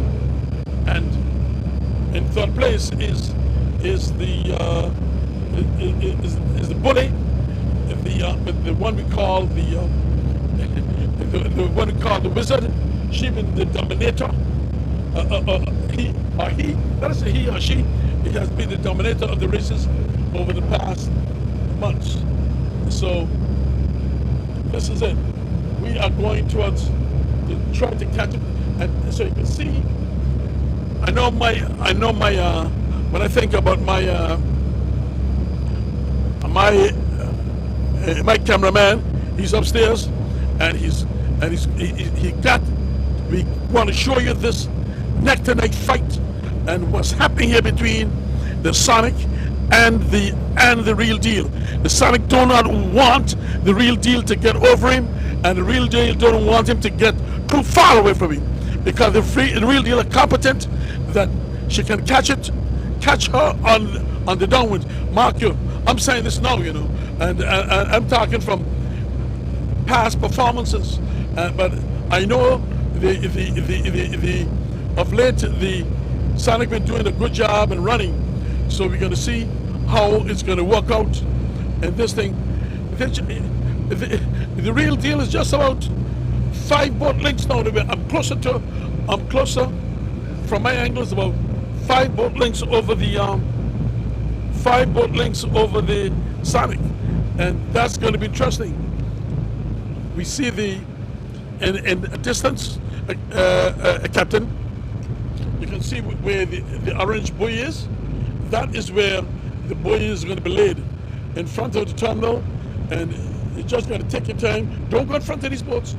This is dark here. Who going to go too far south? Who going to go too far what? But the point is that who are going to go around the buoy, that orange buoy, and I don't know how far you're in between. If you're going to catch it in between, I don't know. I don't think you can, but if you could have, that would be good. No, see that boat going in there, but I don't know how far. Yeah, okay. All right. Well, we finally catch up on the 2 front boats. This you see the Sonic. Whether the Sonic is going to broke first, I think the Sonic would broke first. But the funnest don't want to give the Sonic don't want to give real deal, no much of an inch of it. So they are dark fighting right now, I would say, because look, the real deal is up on the wind. The real deal is cloaking up to the wind. And what the real deal will do now is try to gain a couple inches on her, go about a few hundred yards, and then put it over and see what happens. I don't think that she's going to wait too long before because to me the real deal is holding a damn good wind from this angle, and I would take it right now in this as a squall hit, as that breeze come on real deal. She should waste no time and put it down on her. Yes, come on, give me that right. Waste no time. I can see the wind right in front of you. Now take it on that, and you will now press her as you go up there now, and let's see what's going to happen. This is the dark fight. This is the fight between the real deal and Sonic as they close in there.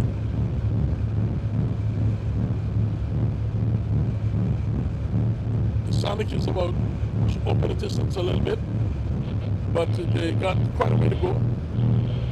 And southeast wind on you there. Whether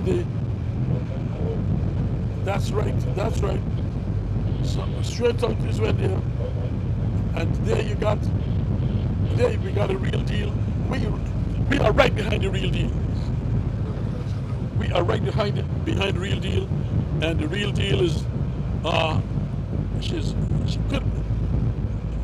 showing her underclothes, and a nice little breeze is coming down, and she's trying to capitalize on it. She's showing her underclothes, but look at that, showing everything from under there. A little bit too light, but when the Sonic is still on an even keel going up there, you can see the difference between how the boats are sailing. You be the judge and see what's happening here. The real deal showing her underclothes, and the Sonic is on her even keel, snorting up to the stake. Stake has been laid, and the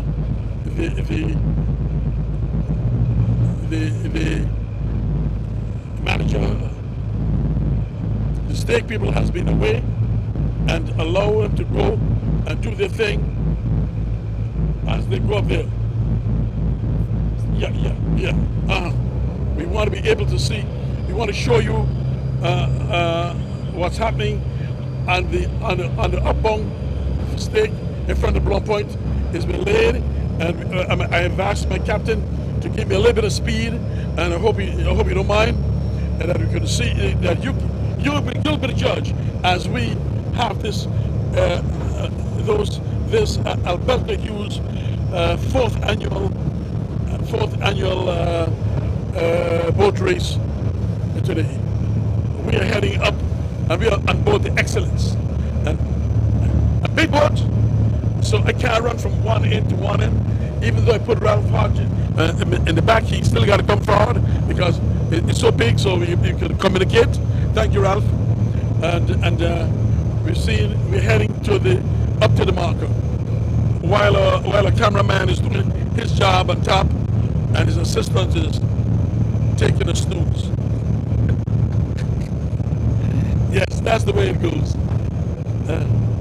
This is where we are, going up to Roy Point, where the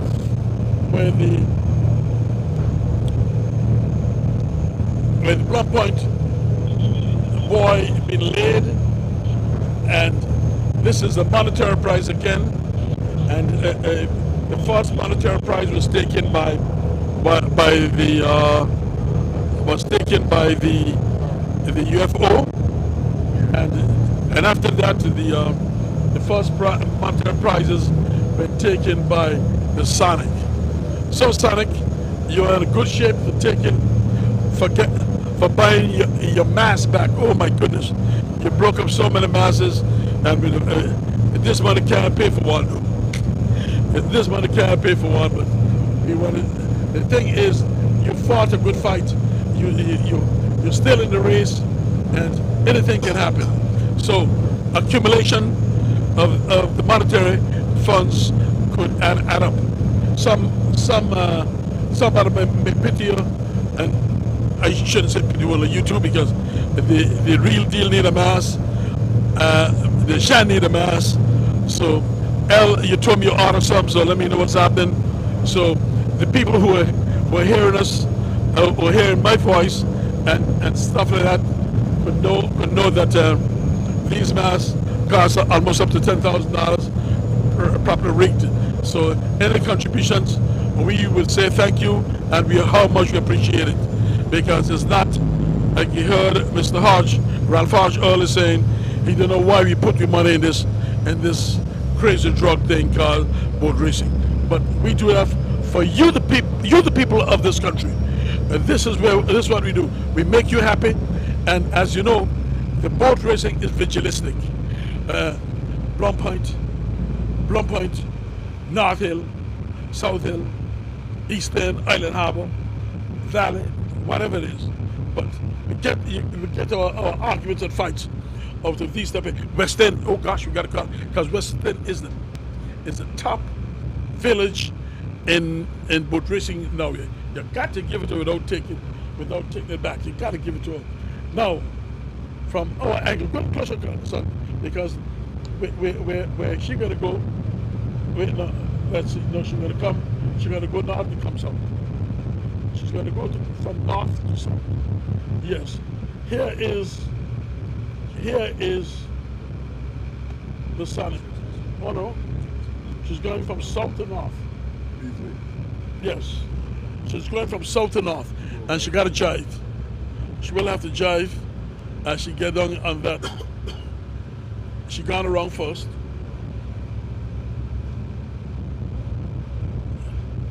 She got, let's see. Yes, she went around first. Now she got to jive. Let's see how she's going to jive. That's it. Now she's jiving. As you can see, yes, she have jived. So this is it. The real deal got that distance to take off her. And I must admit and tell you the truth, the real deal is a very good downwind boat. So we're going to wait to see how they're going to fight it out, and from that angle. Real deal.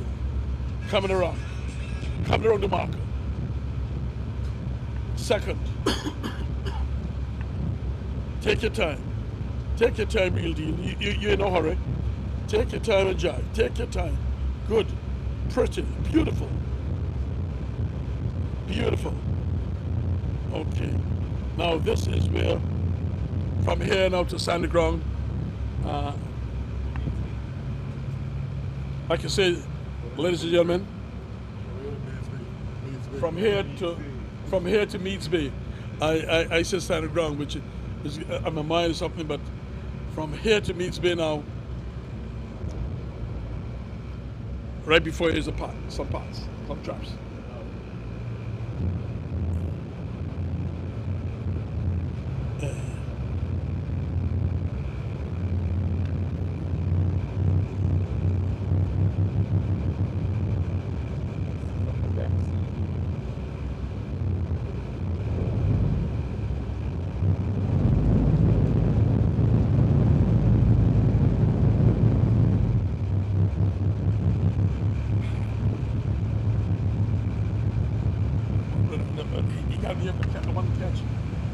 I wanted to catch the wizard as she go around in third place.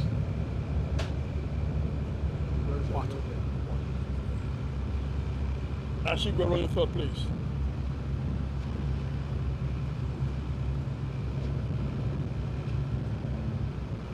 Is this the wizard or?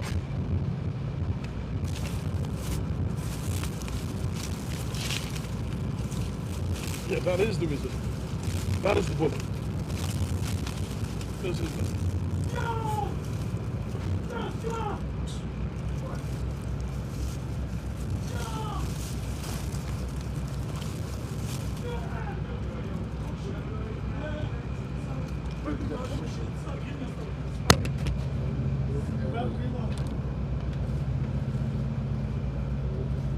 That's the Wizard, third around the marker.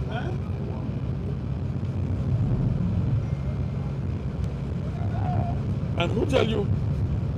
And the latent piece will be fourth around the marker. Look at this. The latent piece will be fourth around the marker. Interesting.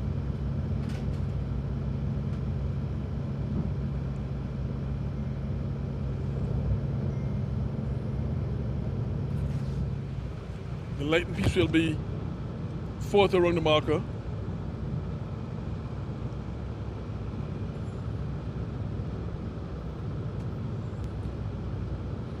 Fifth will be the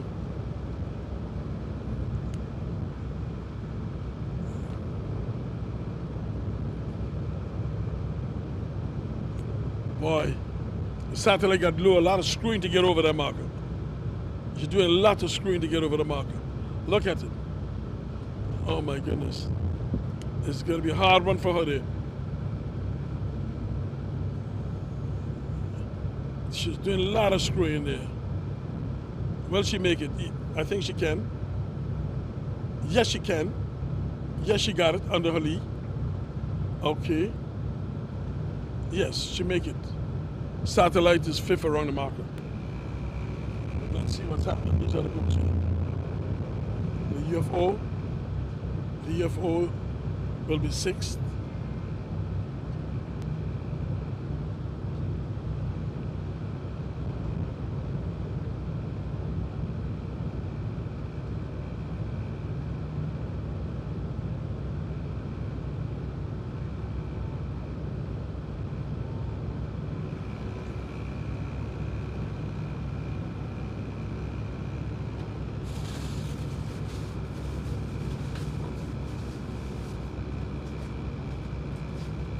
So we know that the Sonic, Real Deal,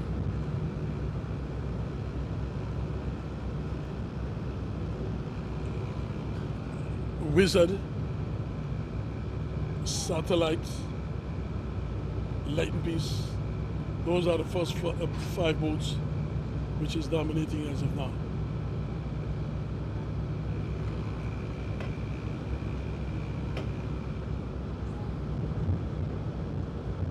UFO is the number 6 around the uphill marker.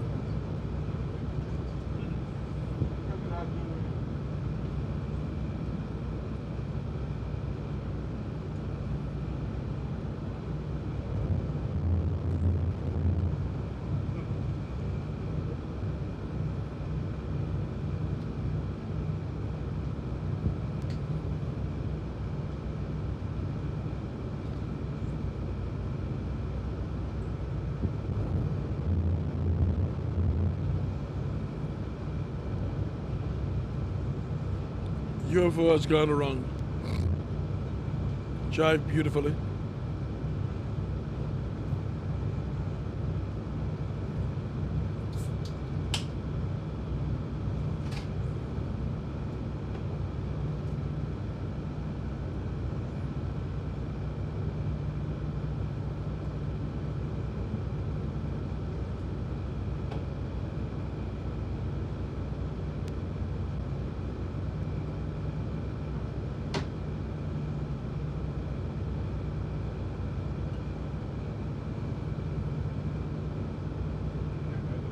We just wait till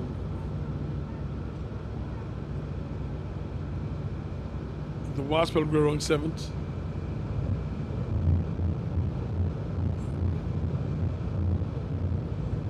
The Wasp will go around 7th, followed by the Bluebird, then the Shan.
Well, Captain, we gotta go to catch up on the first boat now.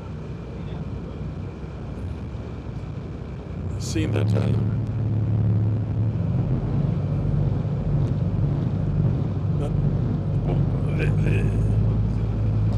the boat is gone. How far? I need to be on far.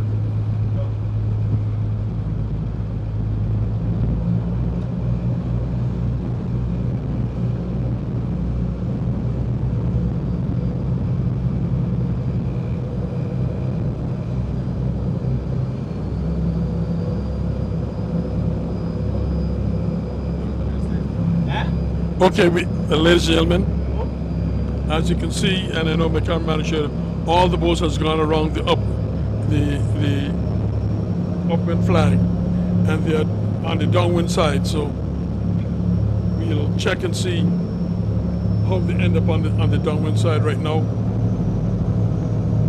So they're heading back to sandy ground. Back, I say in sandy ground. Back to Meads Bay. So that's where we started, Meads Bay. We're gonna finish it in Meads Bay. So they're on the way back. So we're gonna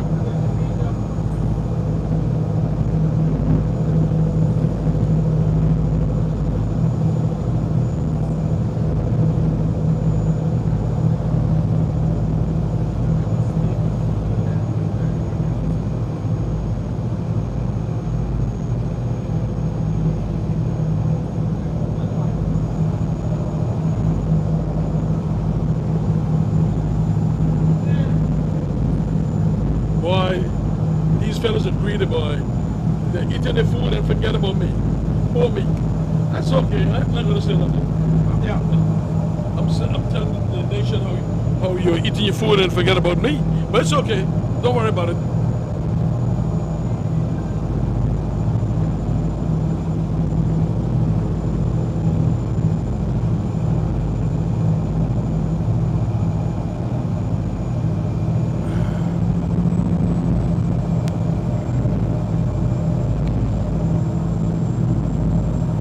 Okay, ladies and gentlemen, we have left all the boats are behind. It's gone through,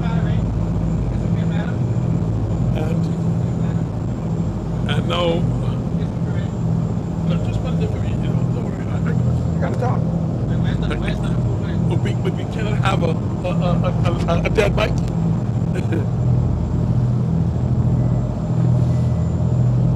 Leading the pack is the Sonic. Second boat is the real. Cap, I know you're looking for food, but you gotta put up. You gotta catch up on the first boats now for me. If you forget about it, you gotta catch up on the first boats, and we go around the side. You'll have the chance to eat until I get you some food.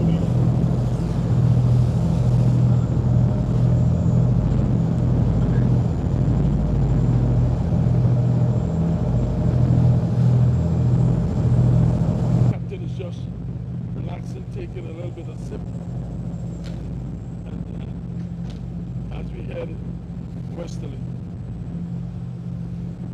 You feel all right, Haji? You had a good meal? Okay, now come to give me something. You tell him how to eat pork? You tell him how to eat pork? Oh, okay. All right.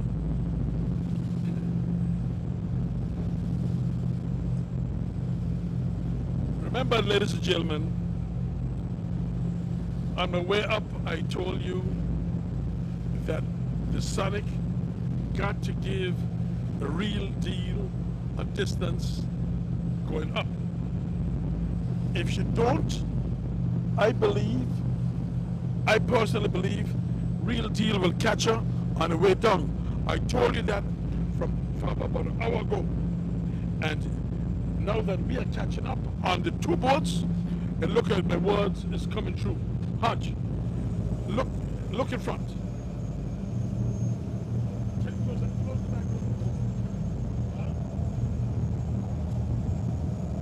the back door. Hutch, could you remember when I said that the Sonic got to give the real deal a distance? But look at this right now. Huh? That's the way I thought. What's that? I said I didn't hear you, but that's the way I thought. She had to give her a concern. No, I said it openly because I know how the real deal run. And to me, go a little faster there, son. I want to catch The up. real deal is Go on a 90-degree angle. Just about corner now. Just about a 90-degree angle. Sure. So the listening audience can see what I talk about an hour ago, and it's come to fruition at this time. I mean, this is where my heart lies in boats, and I can tell you the performance of boats. And when I tell you that these things can happen, believe you me, I'm seldom wrong. Now, go a little bit more. I want to get a 90-degree angle. Go down a little bit more. Ladies and gentlemen, we are about a 90-degree angle with the two boats now. Remember, the Sonic went around. Stop right there, Cat. Ease down. The Sonic went around about 15 boat lengths ahead of the real deal. At present, the real deal, and look at it, nose and nose on a 90-degree, and that means to say that the real deal is now nosing around. She's now in front. Huh? She's now in front. I didn't hear the hatch. I say she's now in front. Okay, great. She has now lever. I predict it, and it's come to fruition. I know these boats. When I tell you about the performance of the boats, people say, "Oh, Mr. Cool, you just said this and that." No. I know these boats. Too bad. Look at the performance of that. Look how Real Deal has moved away a 3/4 boat length ahead of the Sonic. Not tell people. Look at it. This is the Real Deal. Even though the Sonic is taking the wind out of her sail, she's almost a boat length ahead of her.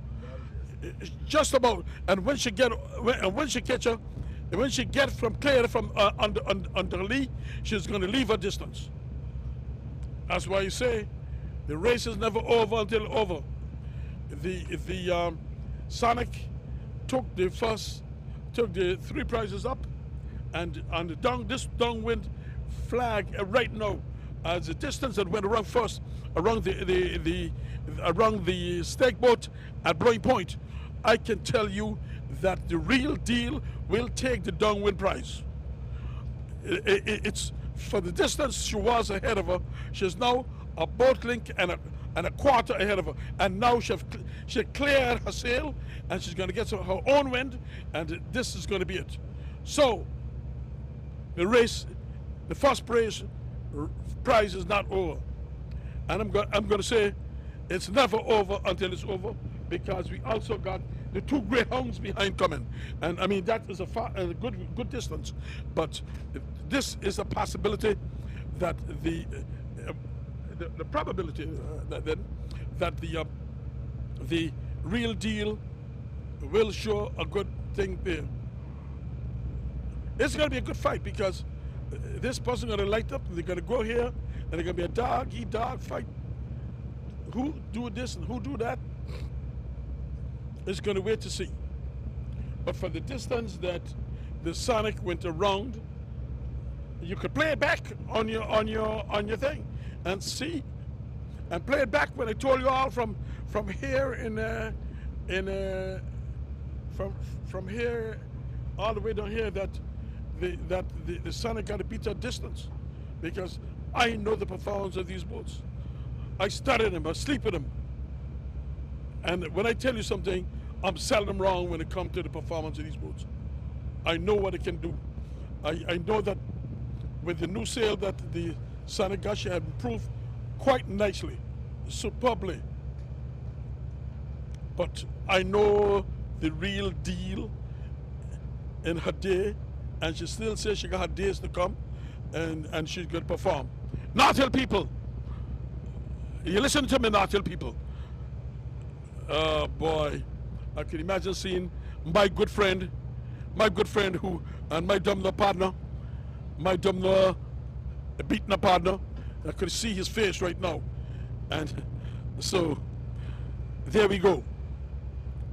here goes the two boats, neck and neck. And believe you me, they got a distance to go before they reach to the foot of the land. So leading the pack now, from my advantage point, is the real deal. Don't tell me, but you ain't calling the real deal name. No. I don't favor no doggone boat. I'm tired of hearing this stupidness, talking nonsense. But Mr. Cooley called this boat name and that boat name. I'm tired of that nonsense. Don't give me that. Right now, they are neck and neck, and I believe that from what I've seen, how the real deal catch up on the how the real deal catch up on the Sonic. The Sonic, I mean, the real deal will go around on the downwind first. If she keep up that way, what she did just now, she will give a lot of competition. And behind of that, and like I say, it's not everything that we can show you, but it's not everything that we can point out. But all I can say is that two Greyhounds, Wizard, which has been the dominating boat over the past. The Wizard, I want you to repeat and tell them all what you say. The Wizard has been the dominating boat over the past months, and she and the Light and Peace is in third and fourth place. Both of them seems to be relative close by, and on the far north of them is the Satellite. But the boats are on the way west, and how you take where you're going to take, and that's okay. You want to accomplish a sponsorship or whatever. You want to go up on that. That's all right. I got time. I'm not hungry. You go up and do what you got to do, Haj.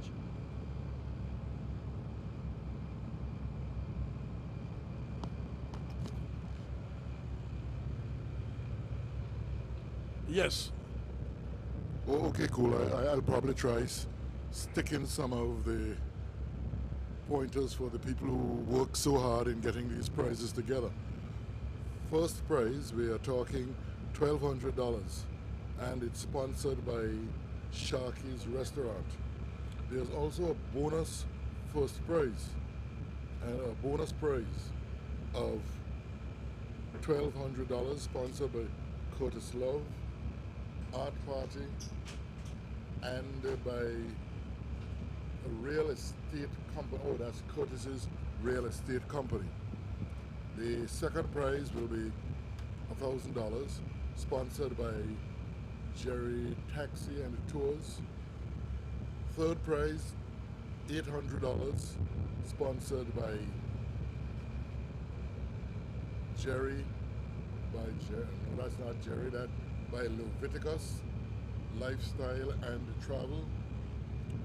Fourth prize, $600. The sponsor for that would be Best Taxi, Kerry Harrigan. And the fifth prize will be $500.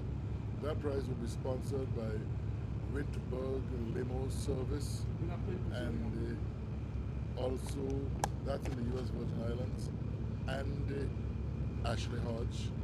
There will be a $250 prize for participants.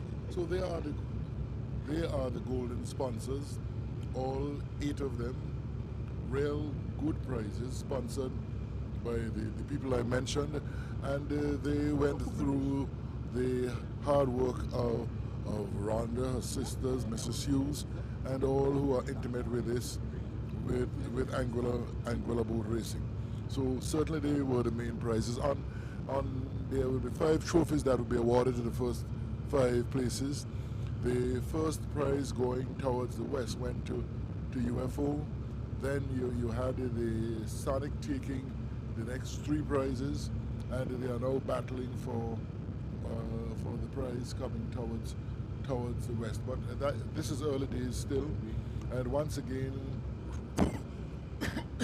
Rhonda and crew, thanks for your hard work in making sure that the Alberto Hughes Memorial Race, this is the first in the races that they have formed a pillar, and a very strong pillar in Anguilla boat racing. I know Kira as president, that there is one life for you, but in life like today, when you are just doing the things from the boat racing committee, you have village pride to take care of. Your two greyhounds are a little behind, but not too far behind at the moment. And what a wonderful day for racing this has been, and certainly quite a day for those of us who managed to brave it and come out to see, having a look at the beautiful topography of Anguilla. In certain places, quite a lot of unutilized land. In certain places, some fantastic homes, and that is throughout. And looking at Anguilla, you're talking 50 years after, in terms of carnival, a fantastic place to look at. Some of our major hotels we will see on during this race, where we start in the Malahana and that circle area there, which would have had the Four Seasons and other hotels. Then when we come on this side, we have the flagship one in modern day for Anguilla tourism in Camp Jaluka. And if we're talking about flagship, in the very early days we were certainly talking Malahana. And the boat racing committee is coming a bit more visible. Over yesterday there was one of these fanfares where we heard a lot about boat racing as it stands, and quite a nice showing by the association. One of the things I missed is that I'm still not hearing anyone talking about the sustainability of boat racing. How do we keep the sponsorship money coming? How do we make the sponsorship more realistic, where we can certainly add something to investors' wealth? Sorry, how could we have a guarantee for prize money? And maybe I've been throwing it out quite a bit for many years now, that we don't have to reinvent the wheel. We look at how it's done in horse racing. Come up with a fund whereby we say the boat racing crews, where in terms of prize money, will have 50% of it. The people who invest in boats, we will have probably a 15% control of it. The government tax maybe 10%,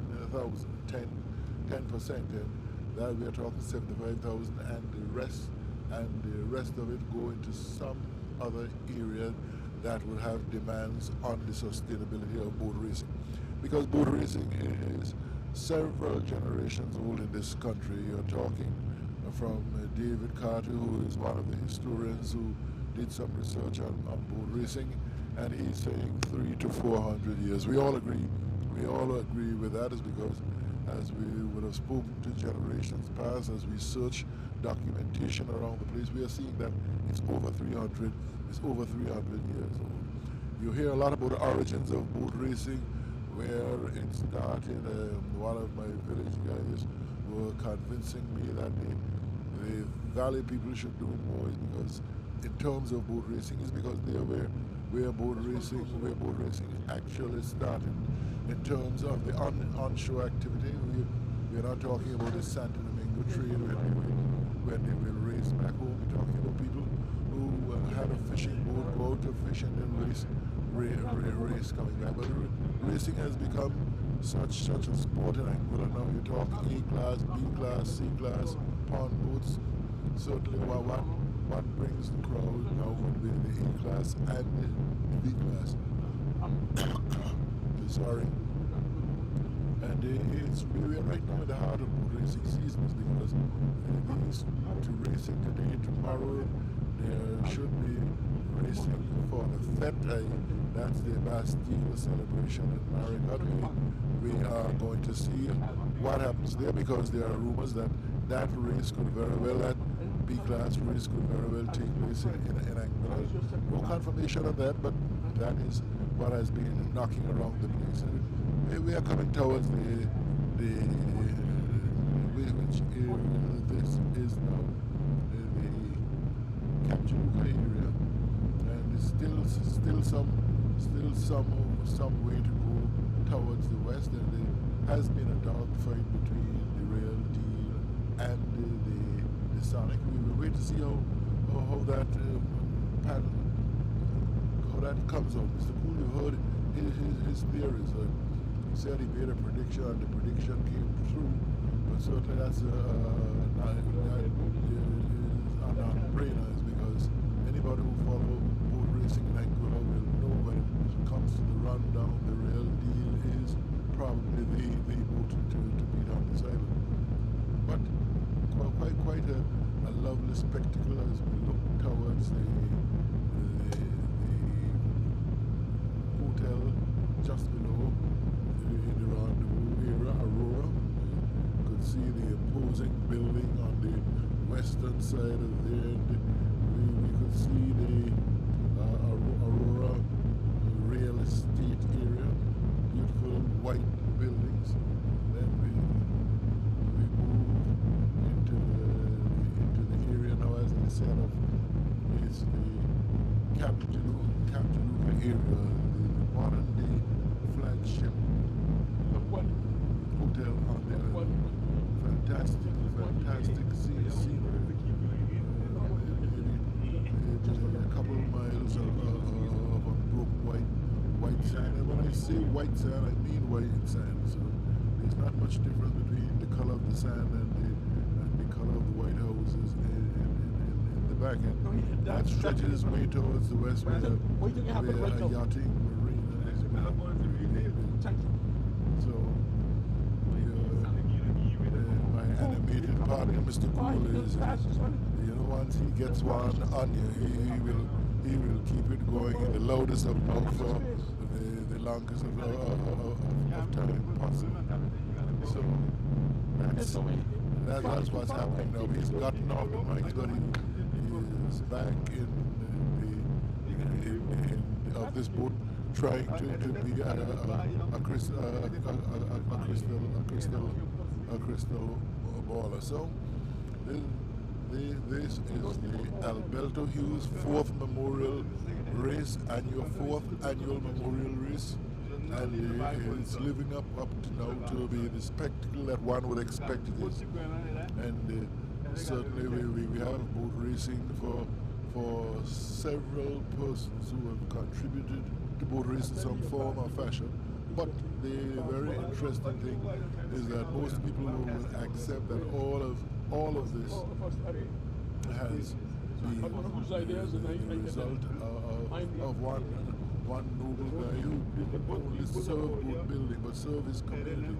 You're talking about someone who was a boat owner, someone who was technically a boat manufacturer, someone who was a boat captain, someone who at times would sit among the crew of his boats. Sorry, and his family tradition has been significant in terms of boat racing. It wasn't surprising to hear Kira last night saying her ambition was to be the first boat captain, female boat captain, but she didn't like the driving story and she's afraid of that. So she went and she did the next best thing. She went and helped in administration, and certainly she's put out some effort. We need more people to come out and help. We need a team of people, a team that would be willing to push the narrative of boat racing, and like Kira have this sort of passion for it. The thing about boat racing is there's so many little things to do, and if you ever try to do all of them yourself, you're going to create a problem. We see that happening in management in small islands like Anguilla, where one person tries to take over everything, and trying to take over everything, you end up getting in all sorts of problems. The leader is the person up front who must coordinate the activities of its sub-leaders, his leaders' assistants. The leader up front need not to be the person who actually planned, the person who goes out and would do everything, the person who would micromanage. And that word micromanage has meaning. Some people in Anguilla take it and crush it to shreds, but they are not telling the true story of it. There are times micromanagement is a must when situations are out of control. But generally, when things are going good, you have a well-oiled system where instructions come from the top, where at a certain point you have people who are the actual doers. And that's very, very, very important. That that's enough in terms of a lecture on micromanagement. But we are looking into the area west of Captain Canal. We've just gone past that solid area where they were saying would be one of the best sites for a deep water harbor, and we are now watching the dog fight between the Sonic and the UFO going towards the west. Well, the Sonics is on advantage for they have a captain who has been out there for many years, and when we have a young man who's the other captain on the other side, his glorious days are still to come. You have the one captain who's virtually reached the pinnacle now, and the other one who's ascending towards the pinnacle, and actually we'll be learning from the younger one, learning from the older one. He'll take his knockabouts now, but there are certainly times that coming where the older captain here will sit by in his rocking chair with a glass of wine and follow the exploits of the younger one. And something to notice, is Vaughn Hazel, the amount of work that he and his partnership, his nephew, would have put in this boat racing. You can actually do the commentary from the computer now if you're that savvy. And it's certainly out to sea. It's a completely different thing to what you hear on land. The person on land, they have a chance to hear everything, sit down, think out wrongs and rights, and then come to be the experts. But when you have to make judgmental decisions, it's completely different in this world.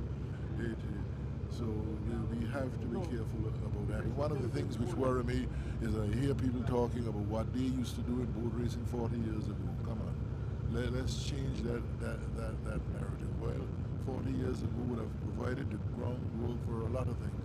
We have gone past that. We are now into a new era. We are into an era where we want to project boat racing as a sport. Are the masts too tall?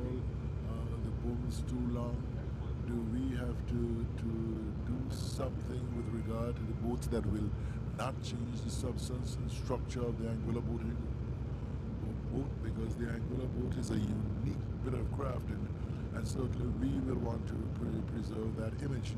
It's very difficult when you hear, or gratifying to a time, when you hear international sailors wondering how a boat with an open hull could actually do what we are doing with boats here. They don't go under for purpose. Most of the time they go under, not almost all the time they go under is human error, not understanding the elements, the wind, the general atmospheric conditions based on the sail of the craft.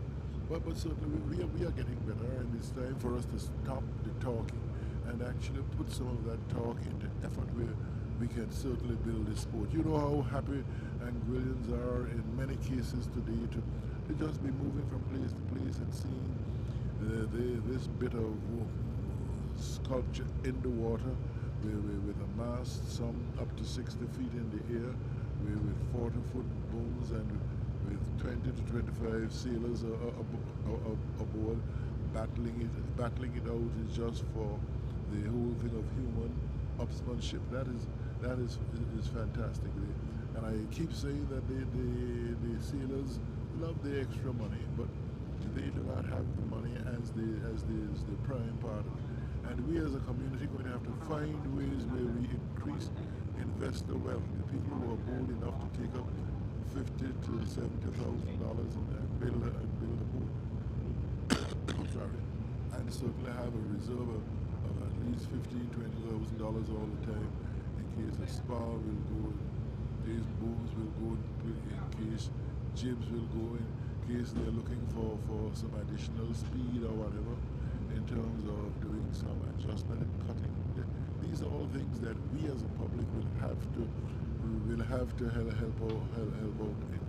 And I think that is one of the areas I would like to see special attention to. And if we are calling boat racing the national sport, I want to see people in responsible positions to at least give some help in terms of getting us to a better place. We do not want millions of dollars. We want a situation where the boat racing committee can have the skills, can have the leadership role in terms of providing the money to ensure that the sport continues and continues and continues well. The race at the moment is between the two front runners, where the guile and wizardry of Captain Hill, a young captain, still keeps the race. Oh boy.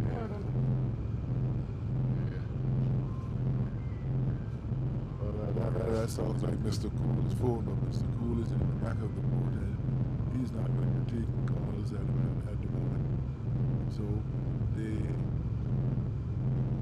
North Hill boat in the Real Deal and the Sandy Ground boat or the South Hill boat in the Sonic, they are battling it out front.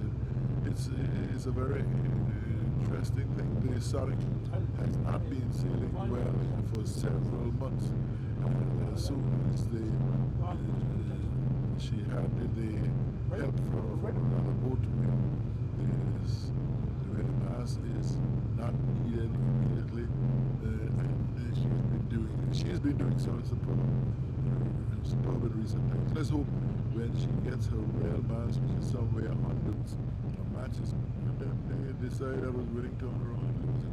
So that's what it is now. We are coming into the cool of the afternoon. A cloud on the western end of Anguilla, but that cloud has been living in that area. And since Mr. Cool talked to us about the Real Deal out front, Captain Eddie has held on for dear life. Certainly, a very interesting thing came up at a meeting some night ago. That the Wizard is winning all these races, and nobody, not many of us on the island know anything about the Wizard. Sorry, according to the president said in the western area, children were asked about the wind is touch a little bit more easterly now than some easterly, and